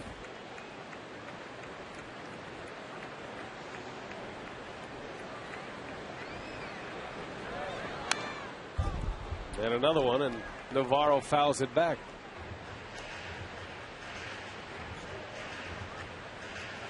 Well, you're thinking about pinch hitters. Jeff Blum, the only batter on the bench that can bat left-handed. He's a switch hitter. Everybody else a right-handed hitter.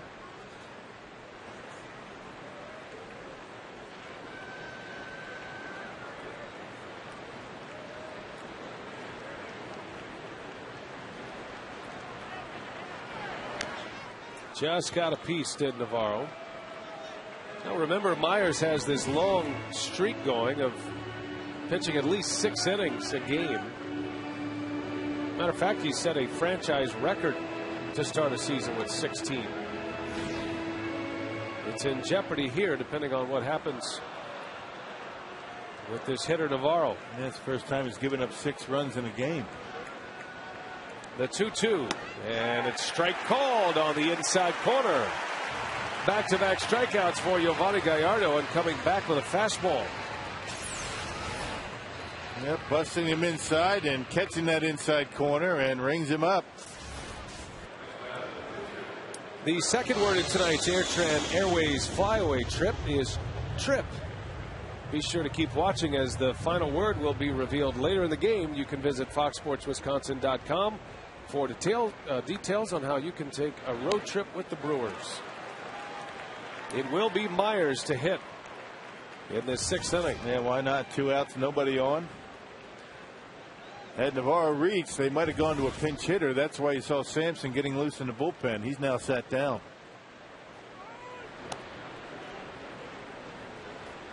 Well, a chance for Gallardo to finish with a flourish here.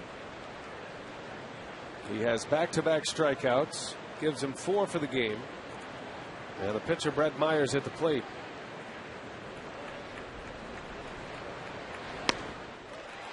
One and two. And this could very be his last inning. 108 pitches for Yovani. Still throwing the ball pretty well at 93 miles an hour. Ken Maka said he'd like to be careful with his pitch count tonight. Gallardo strikes out the side. Gives up a leadoff home run, but picks up his 5th strikeout. And likely done for the night tonight after 6. He's still got a chance to win it. The Brewers lead 6-4.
Gallardo pitching well early, was through the first 4 of shutout baseball. He also homered in this game. His 3rd home run of the season. Ricky Weeks had a big hit with the bases loaded. He drove in a couple of runs. But this has been a hitterish kind of night. Gallardo is through 6 and is most likely done for the night. You see the Cousins subs game reset, 6-4 Milwaukee. Gallardo's spot in the batting order is due up 3rd in this inning. So his pitching might be done, but the way he's swinging the bat, Maka might give him a chance to take another cut against Brett Myers. And with the batting gloves on, it looks like that's exactly what he'll do. Lucroy leads off for Milwaukee. 0 for 2 tonight against Myers.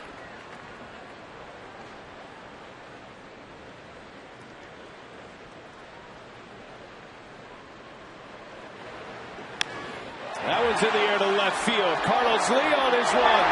And that ball is going to be gone. Jonathan Lucroy gets into the act. The 4th homer of the game for the Brewers. Lucroy with number 2 of his major league career. Well, he's starting to get very aggressive with that bat. When he first came up, everything to right field. Just trying to serve everything to the opposite field, but not anymore. Check it out. A slider that stayed right in the middle of the plate, and Brett Myers, his reaction tells it all. He put his head down, knew that ball was out of the ballpark. I'll tell you, Myers has given up 4 home runs tonight, and before tonight, 7 all year.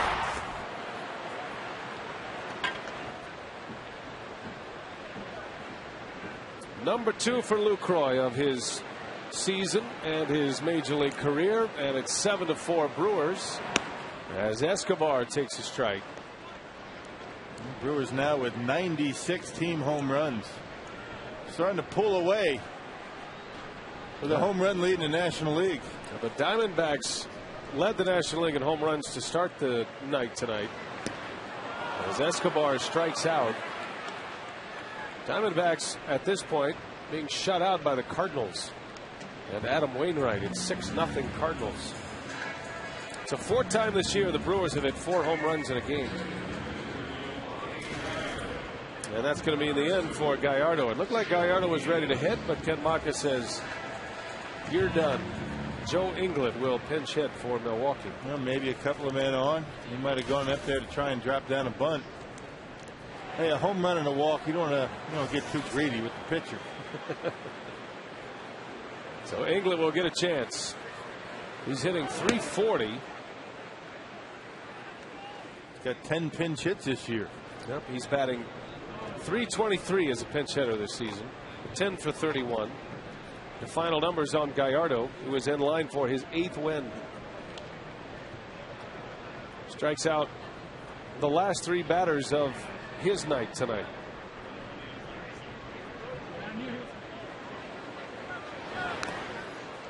So Gallardo takes over the National League lead in strikeouts. Well, he began the day just 2 behind Tim Lincecum.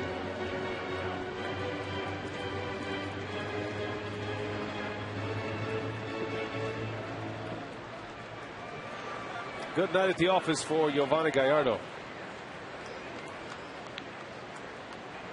0-2 to England. 1 ball and 2 strikes.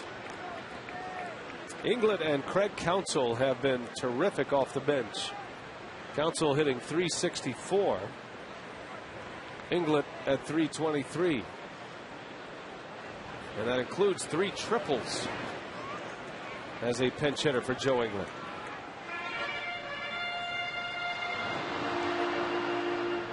Yep, pitchers and pinch hitters have provided a lot of offense for Dale Swaim and the Brewers this year.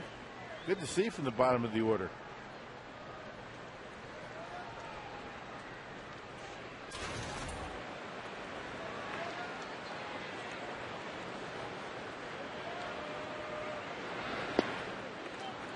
And one of the things that Doug Melvin wanted to improve upon in the offseason was his pinch hitting core on the bench.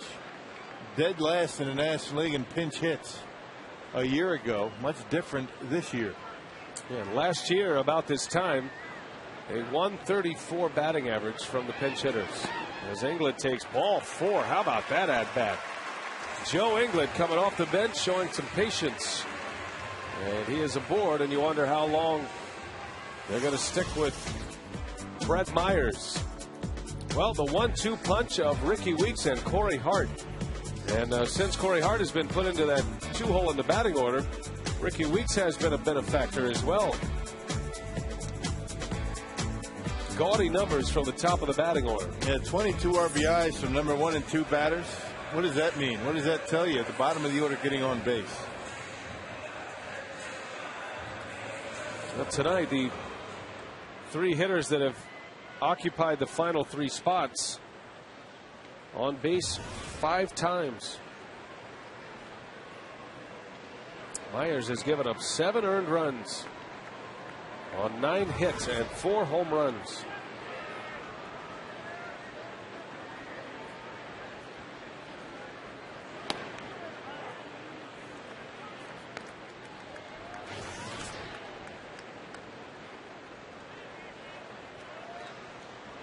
Weeks is having a big series. Had 3 hits and an RBI last night, was on base 4 times. Drove in 2 with a single his last time up. Yeah, took a 2-strike curveball and just shortened up his swing and rolled a ground ball into center field for a couple of big 2-out RBIs. Breaks his bat over his Keppinger, and he'll make the play for out number 2. England advances to second base on the roller. Weeks retired. Gustavo Chacin, the lefty, now getting loose in case Prince Fielder comes up in the center. Chacin was the winner last night.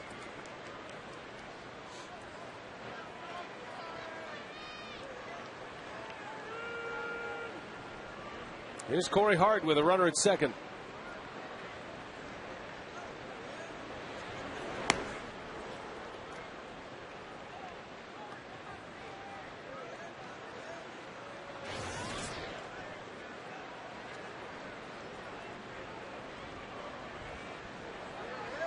Hart with 60 runs batted in, just 1 behind David Wright of the Mets, who is without an RBI tonight. Marlins are leading the Mets 6-4 in the 9th inning. Wright has 3 hits, but has not driven in a run.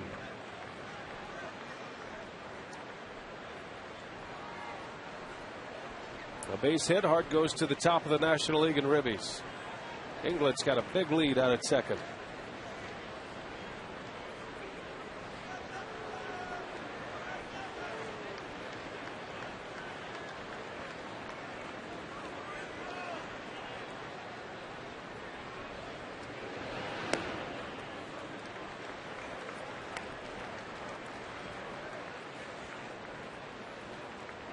The Astros really haven't messed around too much with Corey Hart on the inner half of the plate. Everything's been away.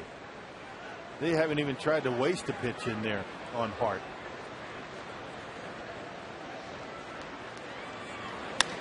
And Hart goes to the opposite field. Hunter Pence will make the catch. He hit it hard, but Pence runs it down.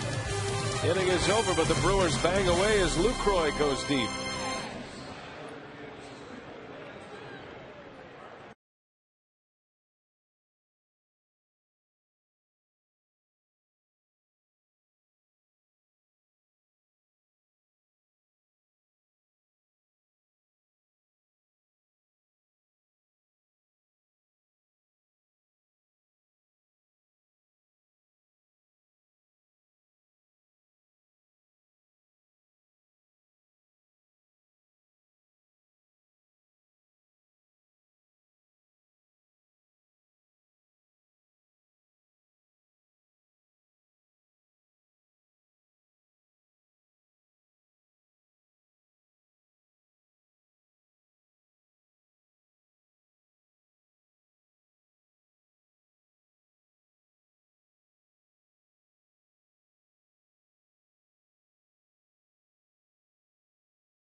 By Toyota.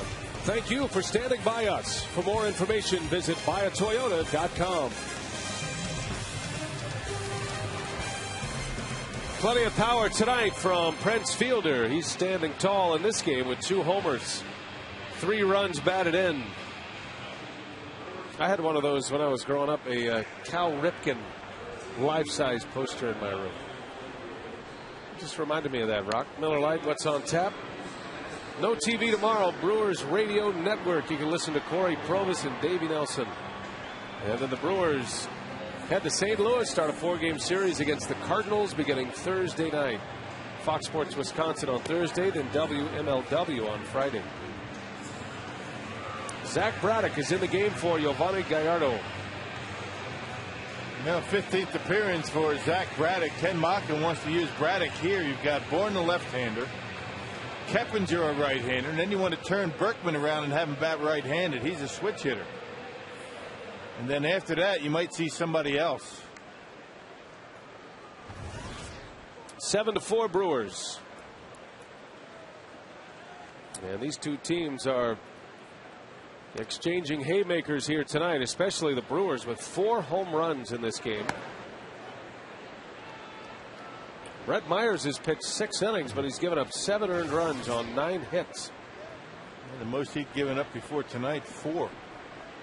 He has been very good this year, but a rough start for him tonight. There's a good pitch, a strike on the corner. Michael Bourne had a key hit for the Astros in the 5th inning. 2 RBI single. With 1 out, he plated 2 runs to bring the Astros closer. Made it 5-2 at the time. There's a breaking ball for a strike. 1-2 the count. Yeah, front doored it that time. That's not where he wanted it, but it ended up pretty good. Don't think he's going to bunt for a base hit with 2 strikes, but before 2 strikes, this guy will drop down a bunt, particularly against lefties. Don't think he'll do it now. Lucroy sets up away. And Braddock just missed. 2-2. Yeah, that low strike has not been called all night, so he's been consistent with it, Brian Gorman.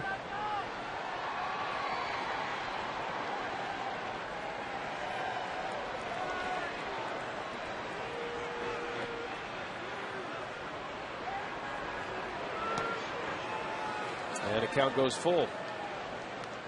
Bourne's been a tough out. Had 4 hits last night, drove in 2 runs, he stole a base, he scored twice, and he hit his first home run of the year.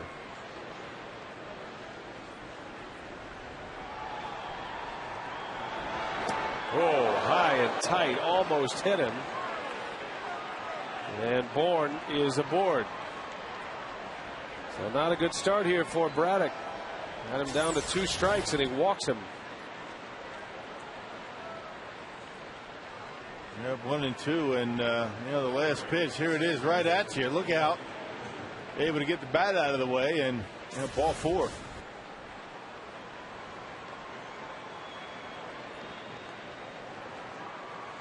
Now Keppinger.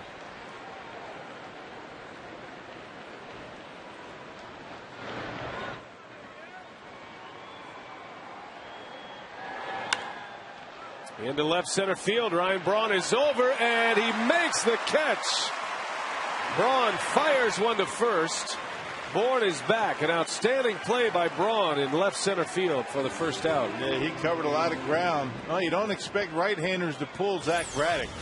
Not when he throws the fastball. Yeah, Ryan shaded a little bit over toward the gap, able to haul it in. He got a good jump on it. And as Ryan always does, tried to make that big throw, and Bourne able to get back. Well, that is a big out for the Brewers. This game has a feel with plenty of offense to it already. And now Lance Berkman will hit.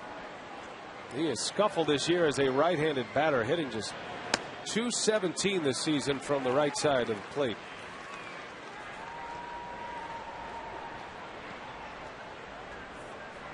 Cameron Lowe in case. Yeah, .217 and no home runs. You take away his power at least. Could be Braddock's last hitter. Brewers look for a ground ball here to turn 2.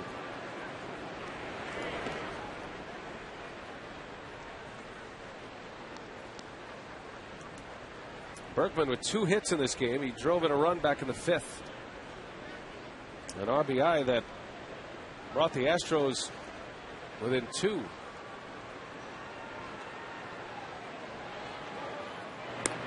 Milwaukee had a 5-0 lead at one point. Astros scored 3 in the 5th. Brewers got one back in the bottom of the 5th. The Astros came right back in the top of the 6th. Only to have Lucroy hit one out in the bottom of the 6th. You get the idea. Hasn't been a scoreless half inning since top 4. And who would have thought when you have a pitching matchup of Brett Myers and Giovanni Gallardo? Yeah, Gallardo is out after 6 innings and 4 earned runs. In line for his 8th win, but a long way to go to the finish line tonight. The 2-1 pitch. A strike on the corner, 2-2. Took a little off. Change up perhaps. Gutsy pitch on Berkman. Not something you see a lot of from Braddock.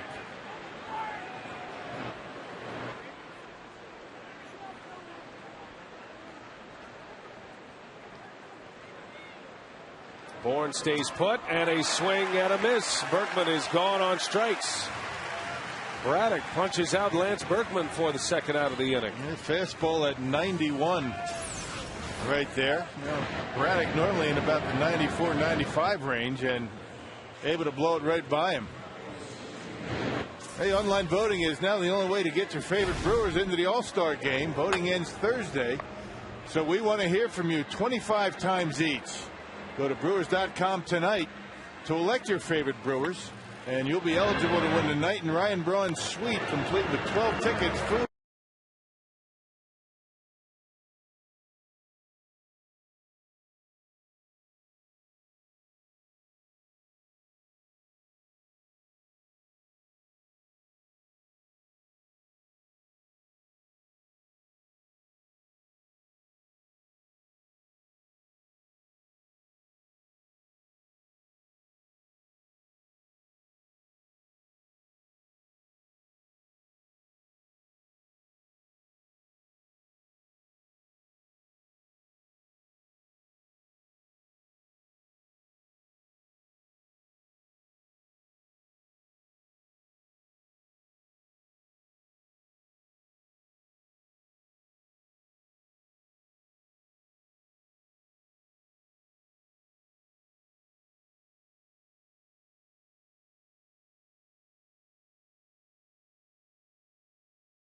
What do the pitching coaches and the manager talk about to the players when they visit the mound? Brian in Elm Grove wants to know. Well, those are 2 separate questions.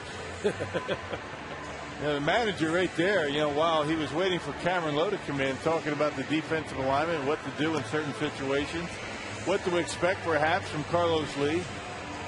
Pitching coach goes out there. He's talking about strategy, how to pitch to a hitter, maybe talking about something about the pitcher's mechanics. Of course, Ken Maka might be asking them what they're going to do in St. Louis when they get in tomorrow night. You never know. Well, Cameron Lowe gets a call here in this 7th inning. Carlos Lee is at the plate, a runner at first, and Michael Bourne. 7-4 Brewers. They lead by 3. And Lee swinging at that first pitch. He's been hacking away early all night tonight. Yeah, there are times when he'll go up there and take pitches, particularly early in the game, to set you up later on.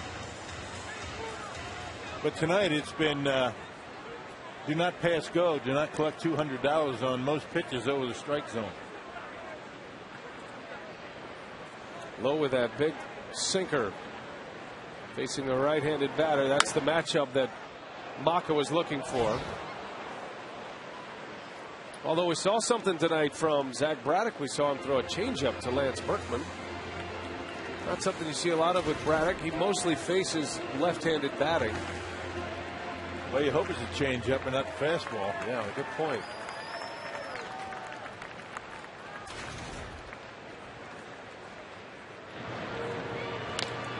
That one's into center field, and that is way back there. Jim Edmonds on the run. He's got it. Edmonds makes the catch. He ran right to the spot. Deep center field. It's a long out. The inning is over, and it's a scoreless 7th.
Lead off 2 home runs already in this ball game. Jerry, 1 off of Corey Hart's home run pace in the National League.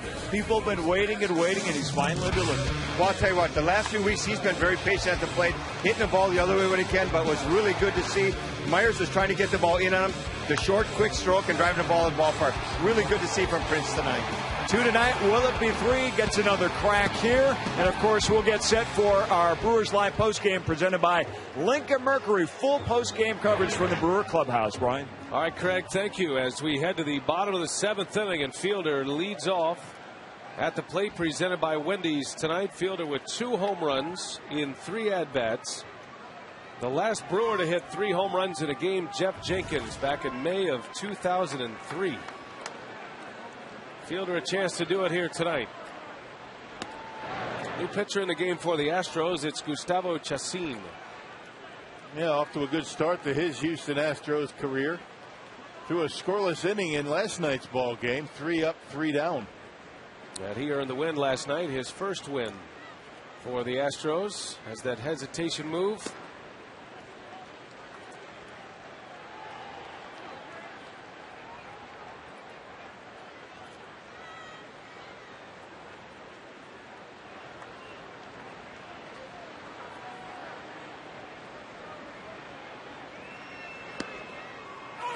Fielder takes a strike, and boy, did he react to Brian Gorman. My goodness. Well, Prince is thinking to himself, yeah, I took that slider up the outside corner, but there he goes. He's going to call it. And clearly off the outside corner. Well, the strike zone's been moving around on Brian Gorman a bit tonight. 1-2 the count. And why wouldn't you? And Gorman rings up Fielder emphatically. And I don't blame him. I really don't blame him. That hadn't been a strike all night. Now Fielder's got to be careful he doesn't get tossed here.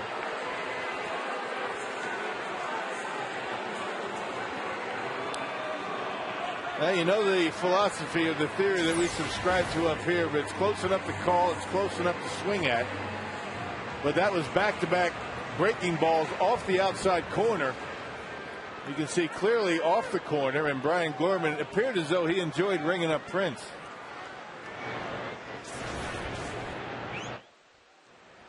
Now it's Braun, and he takes a strike.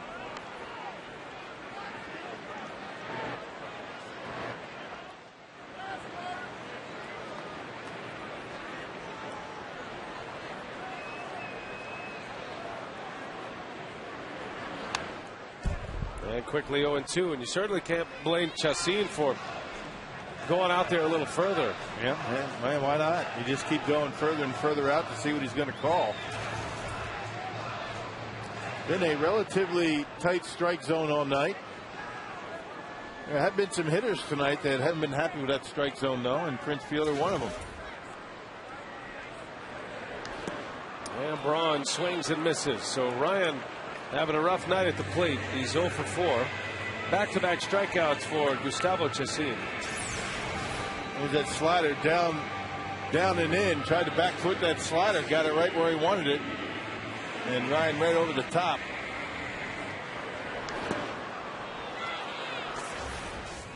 Two gone. Here is Casey McGee. Well, the Astros in the 8th will have Hunter Pence, Pedro Feliz, and Jason Castro.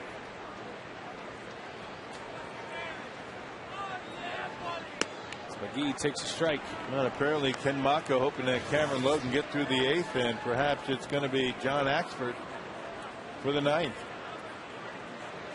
Lowe came in, retired the only batter he faced. He got lead on a deep fly ball out to center field.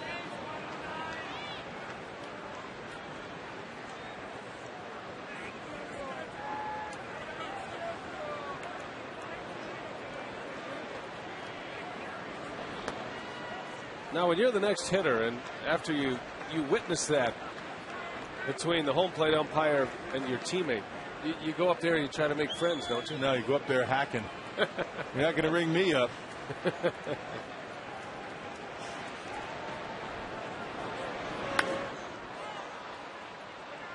Now this is going to be an easy inning for Chacin. 1, 2, 3 with a couple of strikeouts. And a little confrontation between Fielder and Brian Gorman.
temperature right about 70 degrees.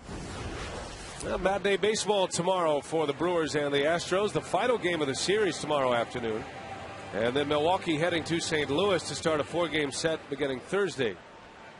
Cameron Lowe back on the mound. He'll start an inning here, this 8th inning.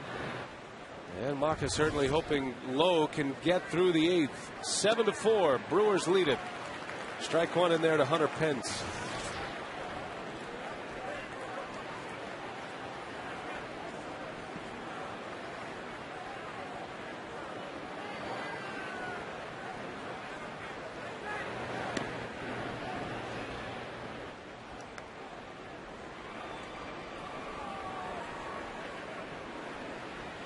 Hunter Pence was at the plate in the 5th inning, representing the go-ahead run.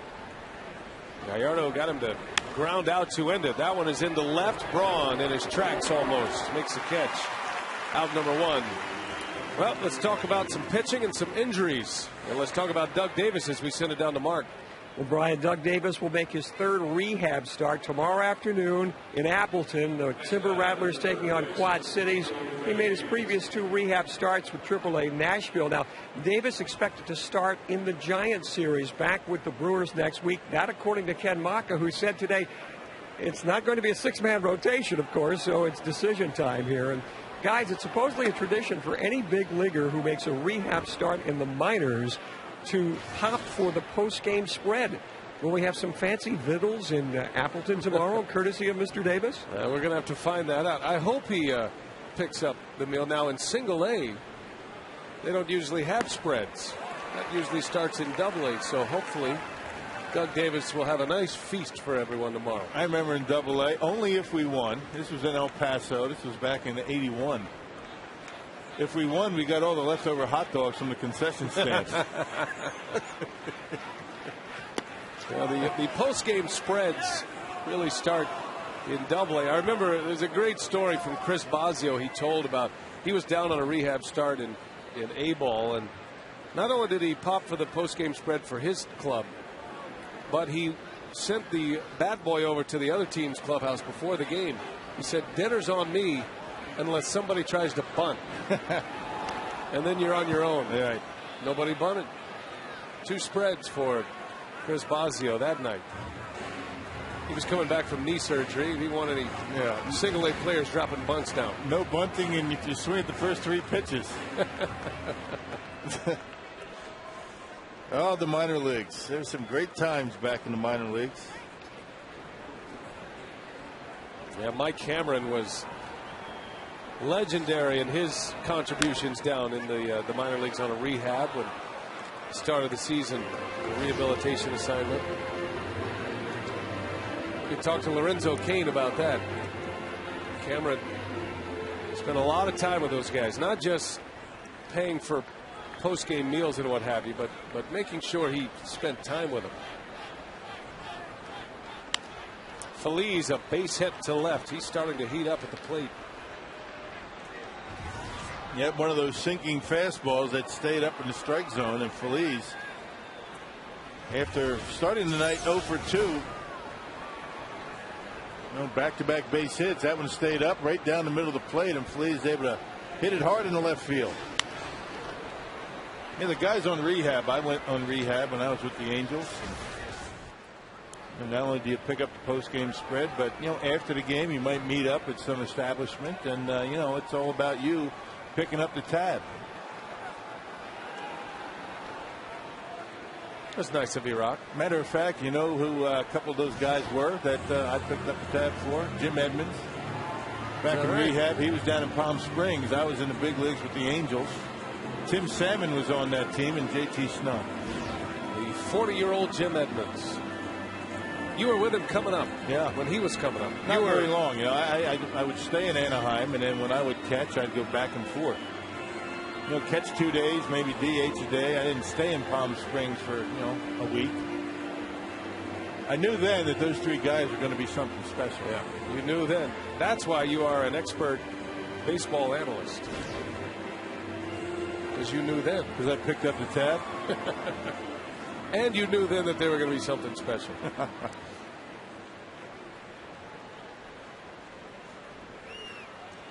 Quick visit from Rick Peterson. 1 out runner at first. 7-4 Milwaukee. I think when the season is over, Rick Peterson is going to set a major league record for trips to the mound. There's a pretty good chance at it. He's close to it already. Only halfway through.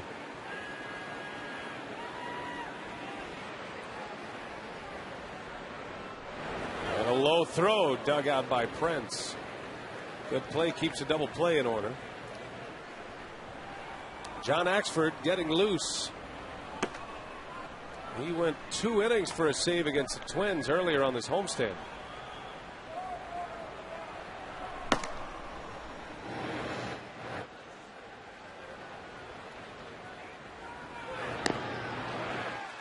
There's a good sinker from Cameron Lowe. And Castro going after the first pitch. He's been taking a lot of pitches in this series, and finally they got a pitch that he liked and went after it.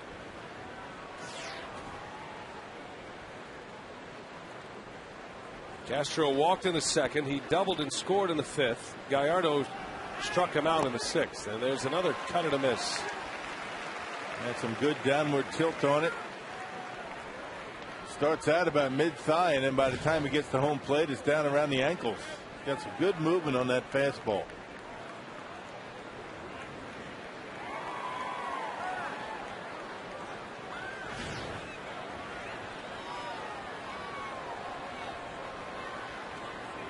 Oh, 0-2 to the rookie catcher. Just lays one into center field. Edmonds will run it down for out number 2. And the benefits of playing shallow in the outfield. Jim Edmonds goes back in the ball as well as anybody. Very comfortable in doing that. He always has been. And because of that, he can play shallow and take away base hits in front of him.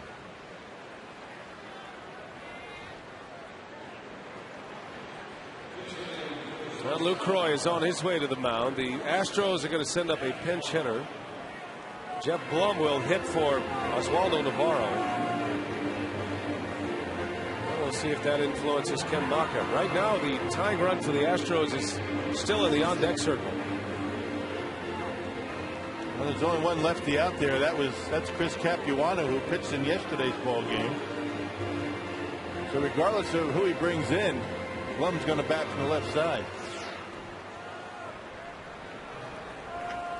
Don't think you're going to see Cappy tonight. Cameron Lowe stays. Here's Blum pinch hitting. Jeff Blum has 31 hits this year. All but one of them as a left-handed batter.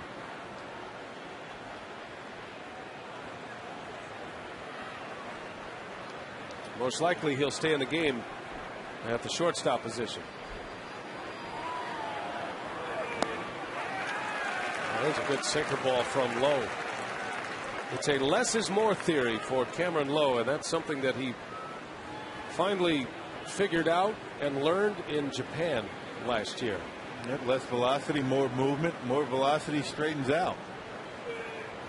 That's a hard concept for a pitcher to come to a conclusion. And especially when there's men on base and you're back in the big leagues. And you can imagine you're standing on the mound facing a big league hitter and you're saying to yourself, I'm going to throw this ball less than what I can. 80%, 85%. That's tough to do.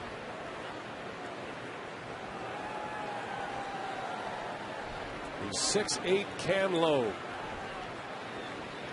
And he spins one in for a strike. Good pitch. That's a big setup pitch for Cameron Lowe. If he can command that one, makes his sinker even that much tougher. You got to be careful with a breaking ball. And you put it in a good spot down in the zone on the outside corner. 2 balls, 2 strikes.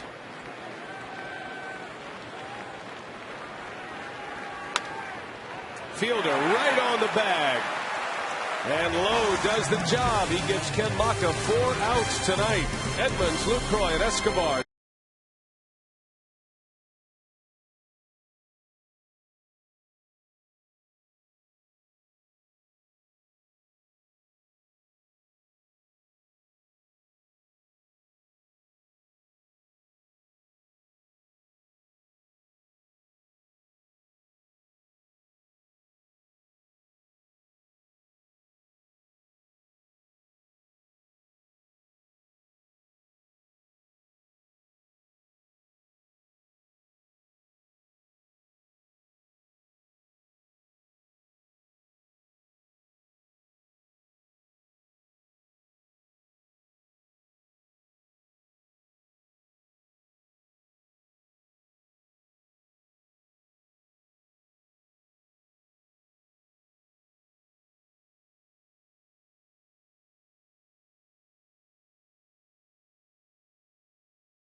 with his 3rd home run of the year. Fielder has hit 2 tonight.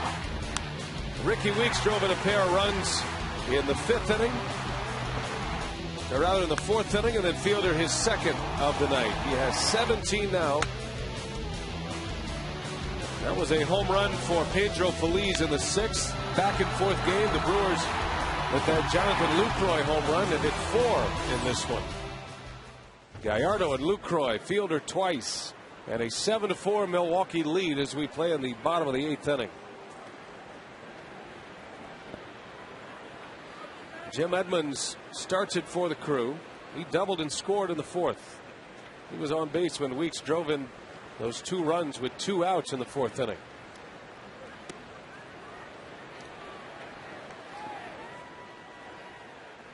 Edmonds could easily have 2 hits tonight. Michael Bourne robbed him of extra bases and possibly an RBI in the 2nd inning.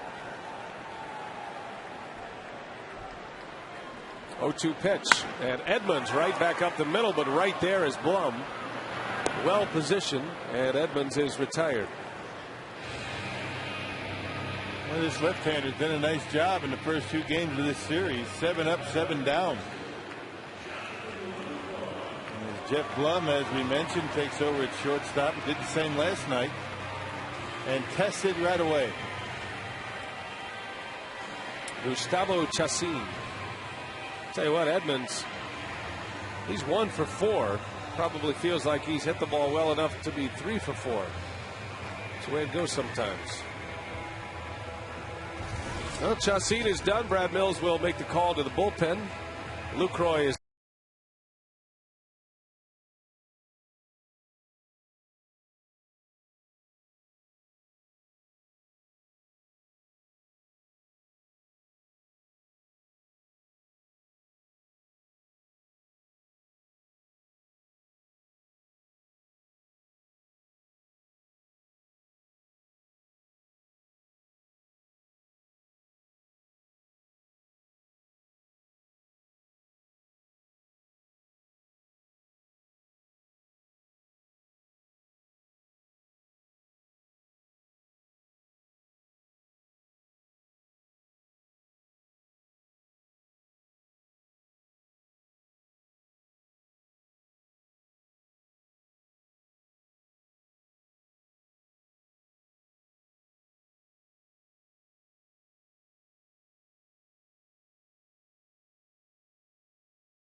earlier today, Pan Am performing at the Cool TV stage.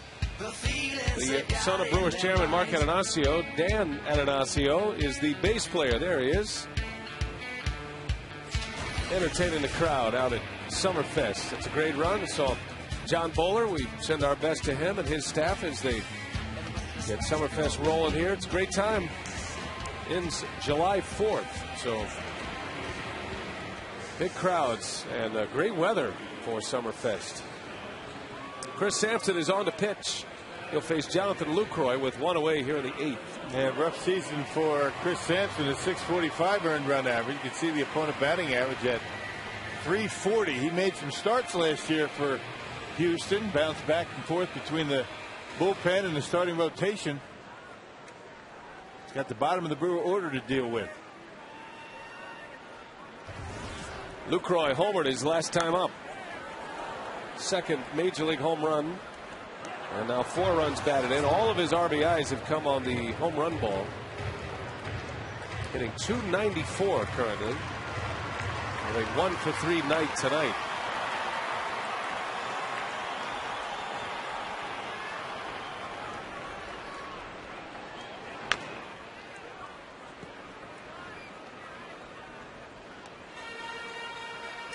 Brewers trying to make up some ground on the front-running Cincinnati Reds.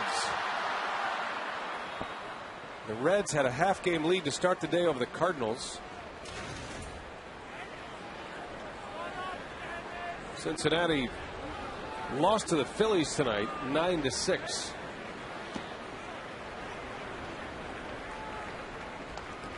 Brad Lidge got the win in that game.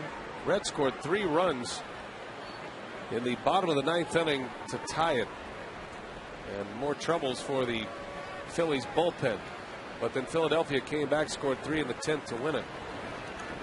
So a chance for the Brewers to pick up a game as Lucroy bounces one to Feliz. And it's out number 2. It remains to be seen how those 2 injuries are going to affect the Phillies. Whether Rollins is going to be able to get through the season.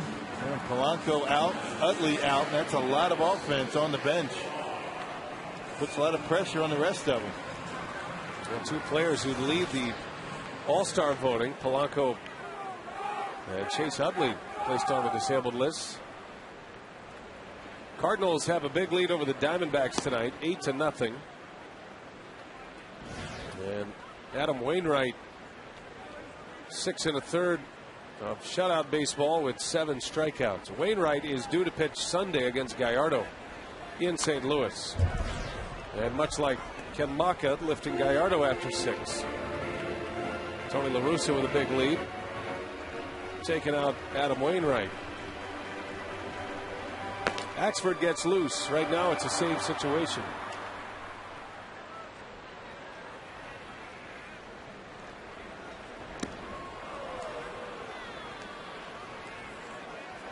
Hey, he's got to be ready. He was up in the 8th. Just in case Cameron Lowe got into trouble. Impressive for Cameron Lowe. Inning and a 1/3 tonight for Lowe. He continues to pitch well, and as he puts up the zeros, he continues to get those pressure spots out of the bullpen. The 7th, the 8th inning.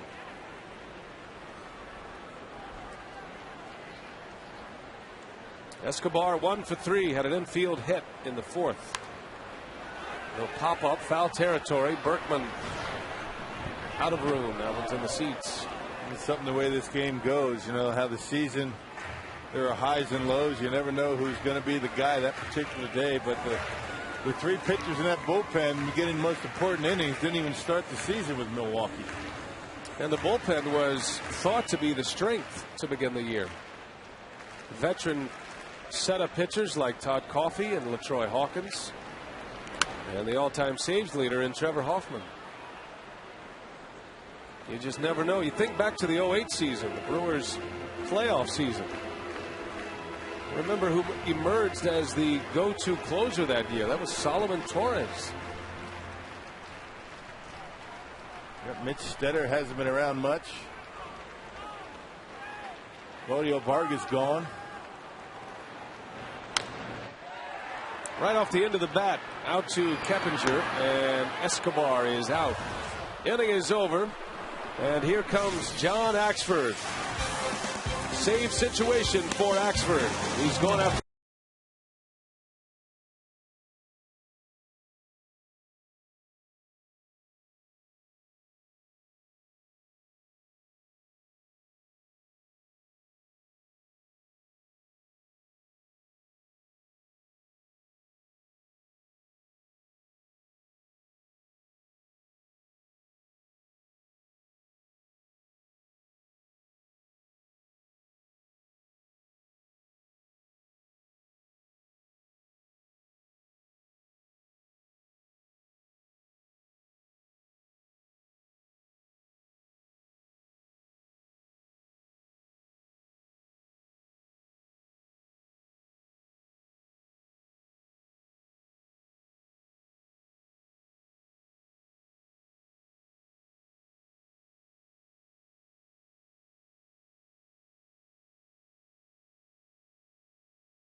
home runs tonight for the Brewers.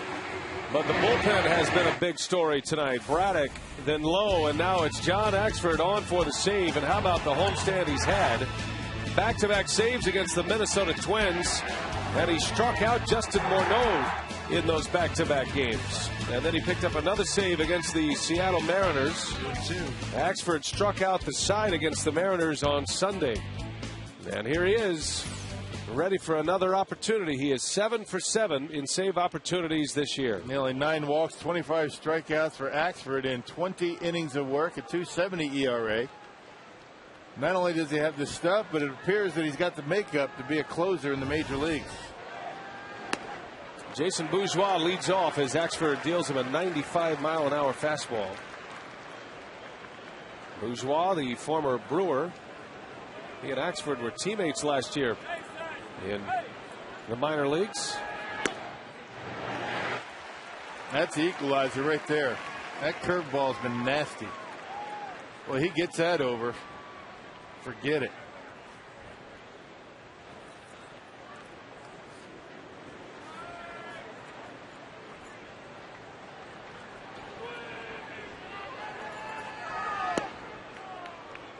Well, John Axford down in AAA had 1 save this year. He was primarily setting up Chris Smith down there in AAA.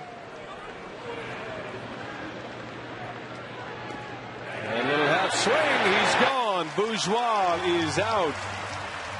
And Axford has another strikeout. Well, just keeps pouring the strikes in. Yeah, breaking ball slider, and you can see it on Fox Tracks just at the bottom of the strike zone. And Bourgeois is a strikeout victim. The R is silent, isn't it? I had a tough time with that last year. Down there in Cajun country. Yeah. There's a strike to Michael Bourne. I beg your pardon. Axford with 2 saves in AAA this year, which gave him 7 career minor league saves going back to the 07 season. He has 7 big league saves this year at 7 tries. Axford was released by the Yankees. That was back in 07. The Brewers signed him. And in the big leagues last year, there's a strike. 1-2 the count. Talking to Dick Grouch, the Brewers scout and assistant to Doug Melvin. He said he had been on John Axford even while he was in high school up in Toronto. Axford went to Notre Dame, but he kind of got off to a late start. You know, he had a Tommy John ligament replacement surgery. He was an older single-A player. Well, he was in single-A at the age of 26 last year. Started in single A, went all the way up and got to the major leagues. You don't see that very often.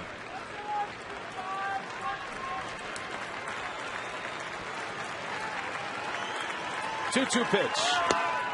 And that one just missed. 3 balls, 2 strikes to count.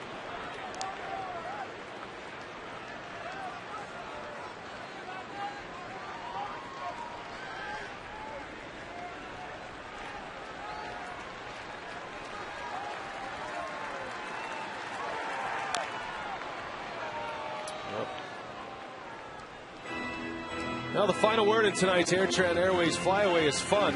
Now that you have all 3 words, log on to foxsportswisconsin.com. Enter in all 3 words in the entry form provided. Remember, you need to do it in the order they were revealed during the game. First 2 correct entries will be our winners tonight. Winners will be revealed in Brewers Live postgame presented by Lincoln Mercury.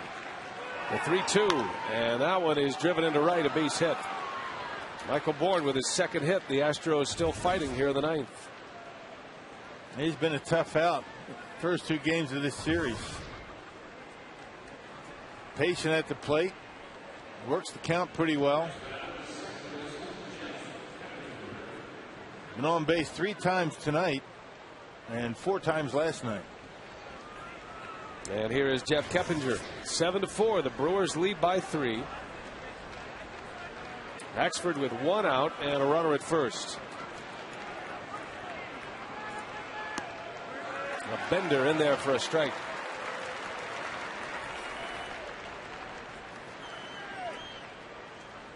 Needless to say, the way John Axford is pitching this season, he has sent many a scout back to the forms to find out, what did I turn in on this guy? And I hope it was good. But let's face it, a guy who is 26 years of age and in single A still, as Dick was pointing out earlier, that's a guy that kind of gets washed over on the old scouting board. Yep, you go from prospect to suspect. Especially a player who has already been released. Strike on the corner. 1-2 to count on Keppinger.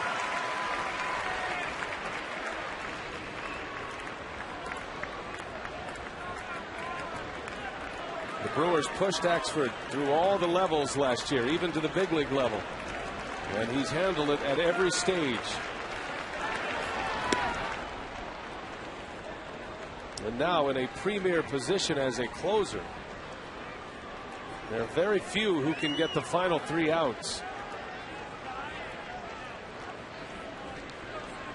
It is a glamour position in baseball, and Axford at this point has been perfect. The 2-2, Bourne takes off. There's a strike call. To throw to second is late. Bourne will stay put as the throw goes into the outfield. Axford picks up the strikeout. Second out of the inning.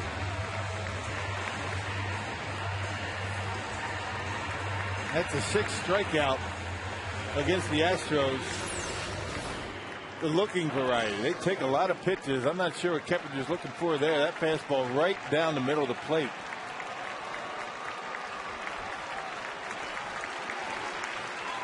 So Bourne steals his second, but Axford has his second out.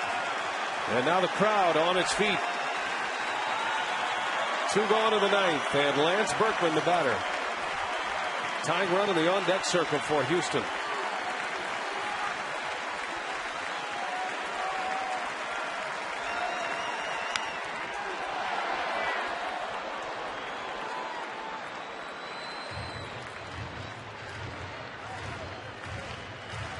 Berkman back in the left side of the box. He had 2 hits as a left-handed hitter earlier tonight. Drove in a run in the 5th.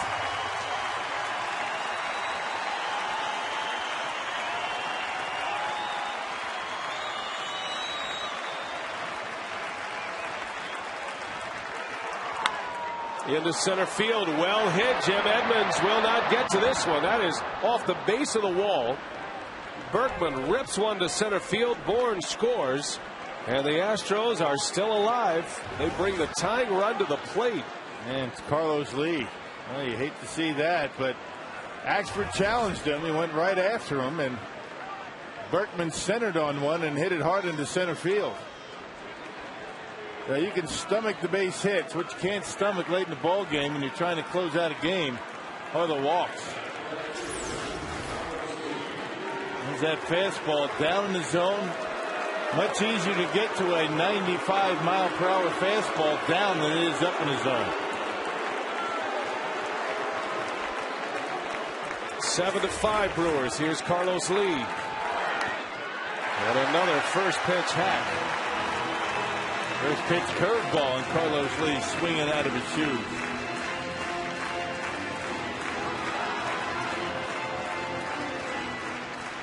What a matchup here. Boy, Axford. He has gone through some of the best hitters in the game. Now has to deal with one of the big run producers in the last 6 years. Tying run at the plate. The 0-1. Ball and a strike. 97 on the fastball from Axford.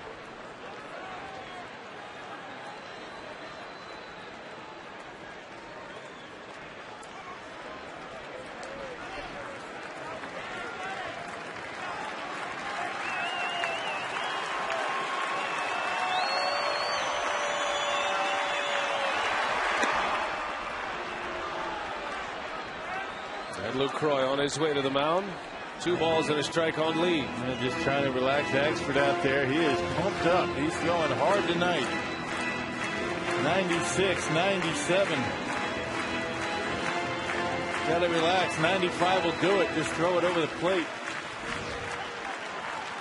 The 2 strikeouts he had against Morneau earlier on the homestand. Morneau represented the tying run. Now Lee's up there in the same spot. Hitters count. The 2-1. High and tight. 3 balls and a strike on Carlos Lee. And danger count right here. And Carlos Lee, you know, is going to be looking fastball.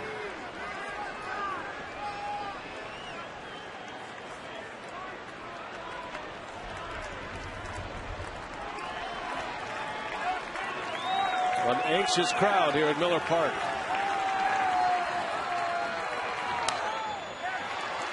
Three and 2, a high fastball. Lee was hacking.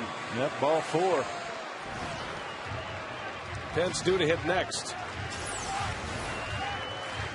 Looking to tie it up.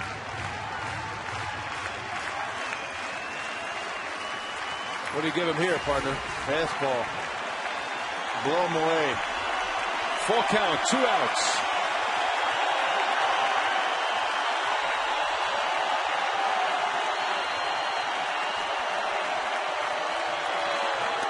And it's a breaking ball. They'll ask if he went. No, he didn't. Axford went with a slider. Lee holds up, and he's aboard. Now the tying run is on, and the go-ahead run comes to the plate. Well, they went with a breaking pitch. Well, John able to throw that fastball for a strike. Got away with ball 4. Carlos Lee went after it, 3 and 2 slider, and missed with it. Lee almost went for it. Jason Michaels will pinch run for Carlos Lee. Well, Prince Fielder with a couple of home runs in this game. He hit one in the 3rd inning, a 2-run shot. He is our Menards player of the game at this point. A 2nd home run that came in the 5th. And now Prince with 17, and he's hoping those home runs will lead his club to victory. 2 on, 2 out. Astros bring the go-ahead run to the plate in Hunter Pence. And a curveball strike, a good one. Pence loves that first pitch as well. Just about all night, the Brewers have been throwing the breaking pitch on the first pitch. Now he's not sure what he's going to get.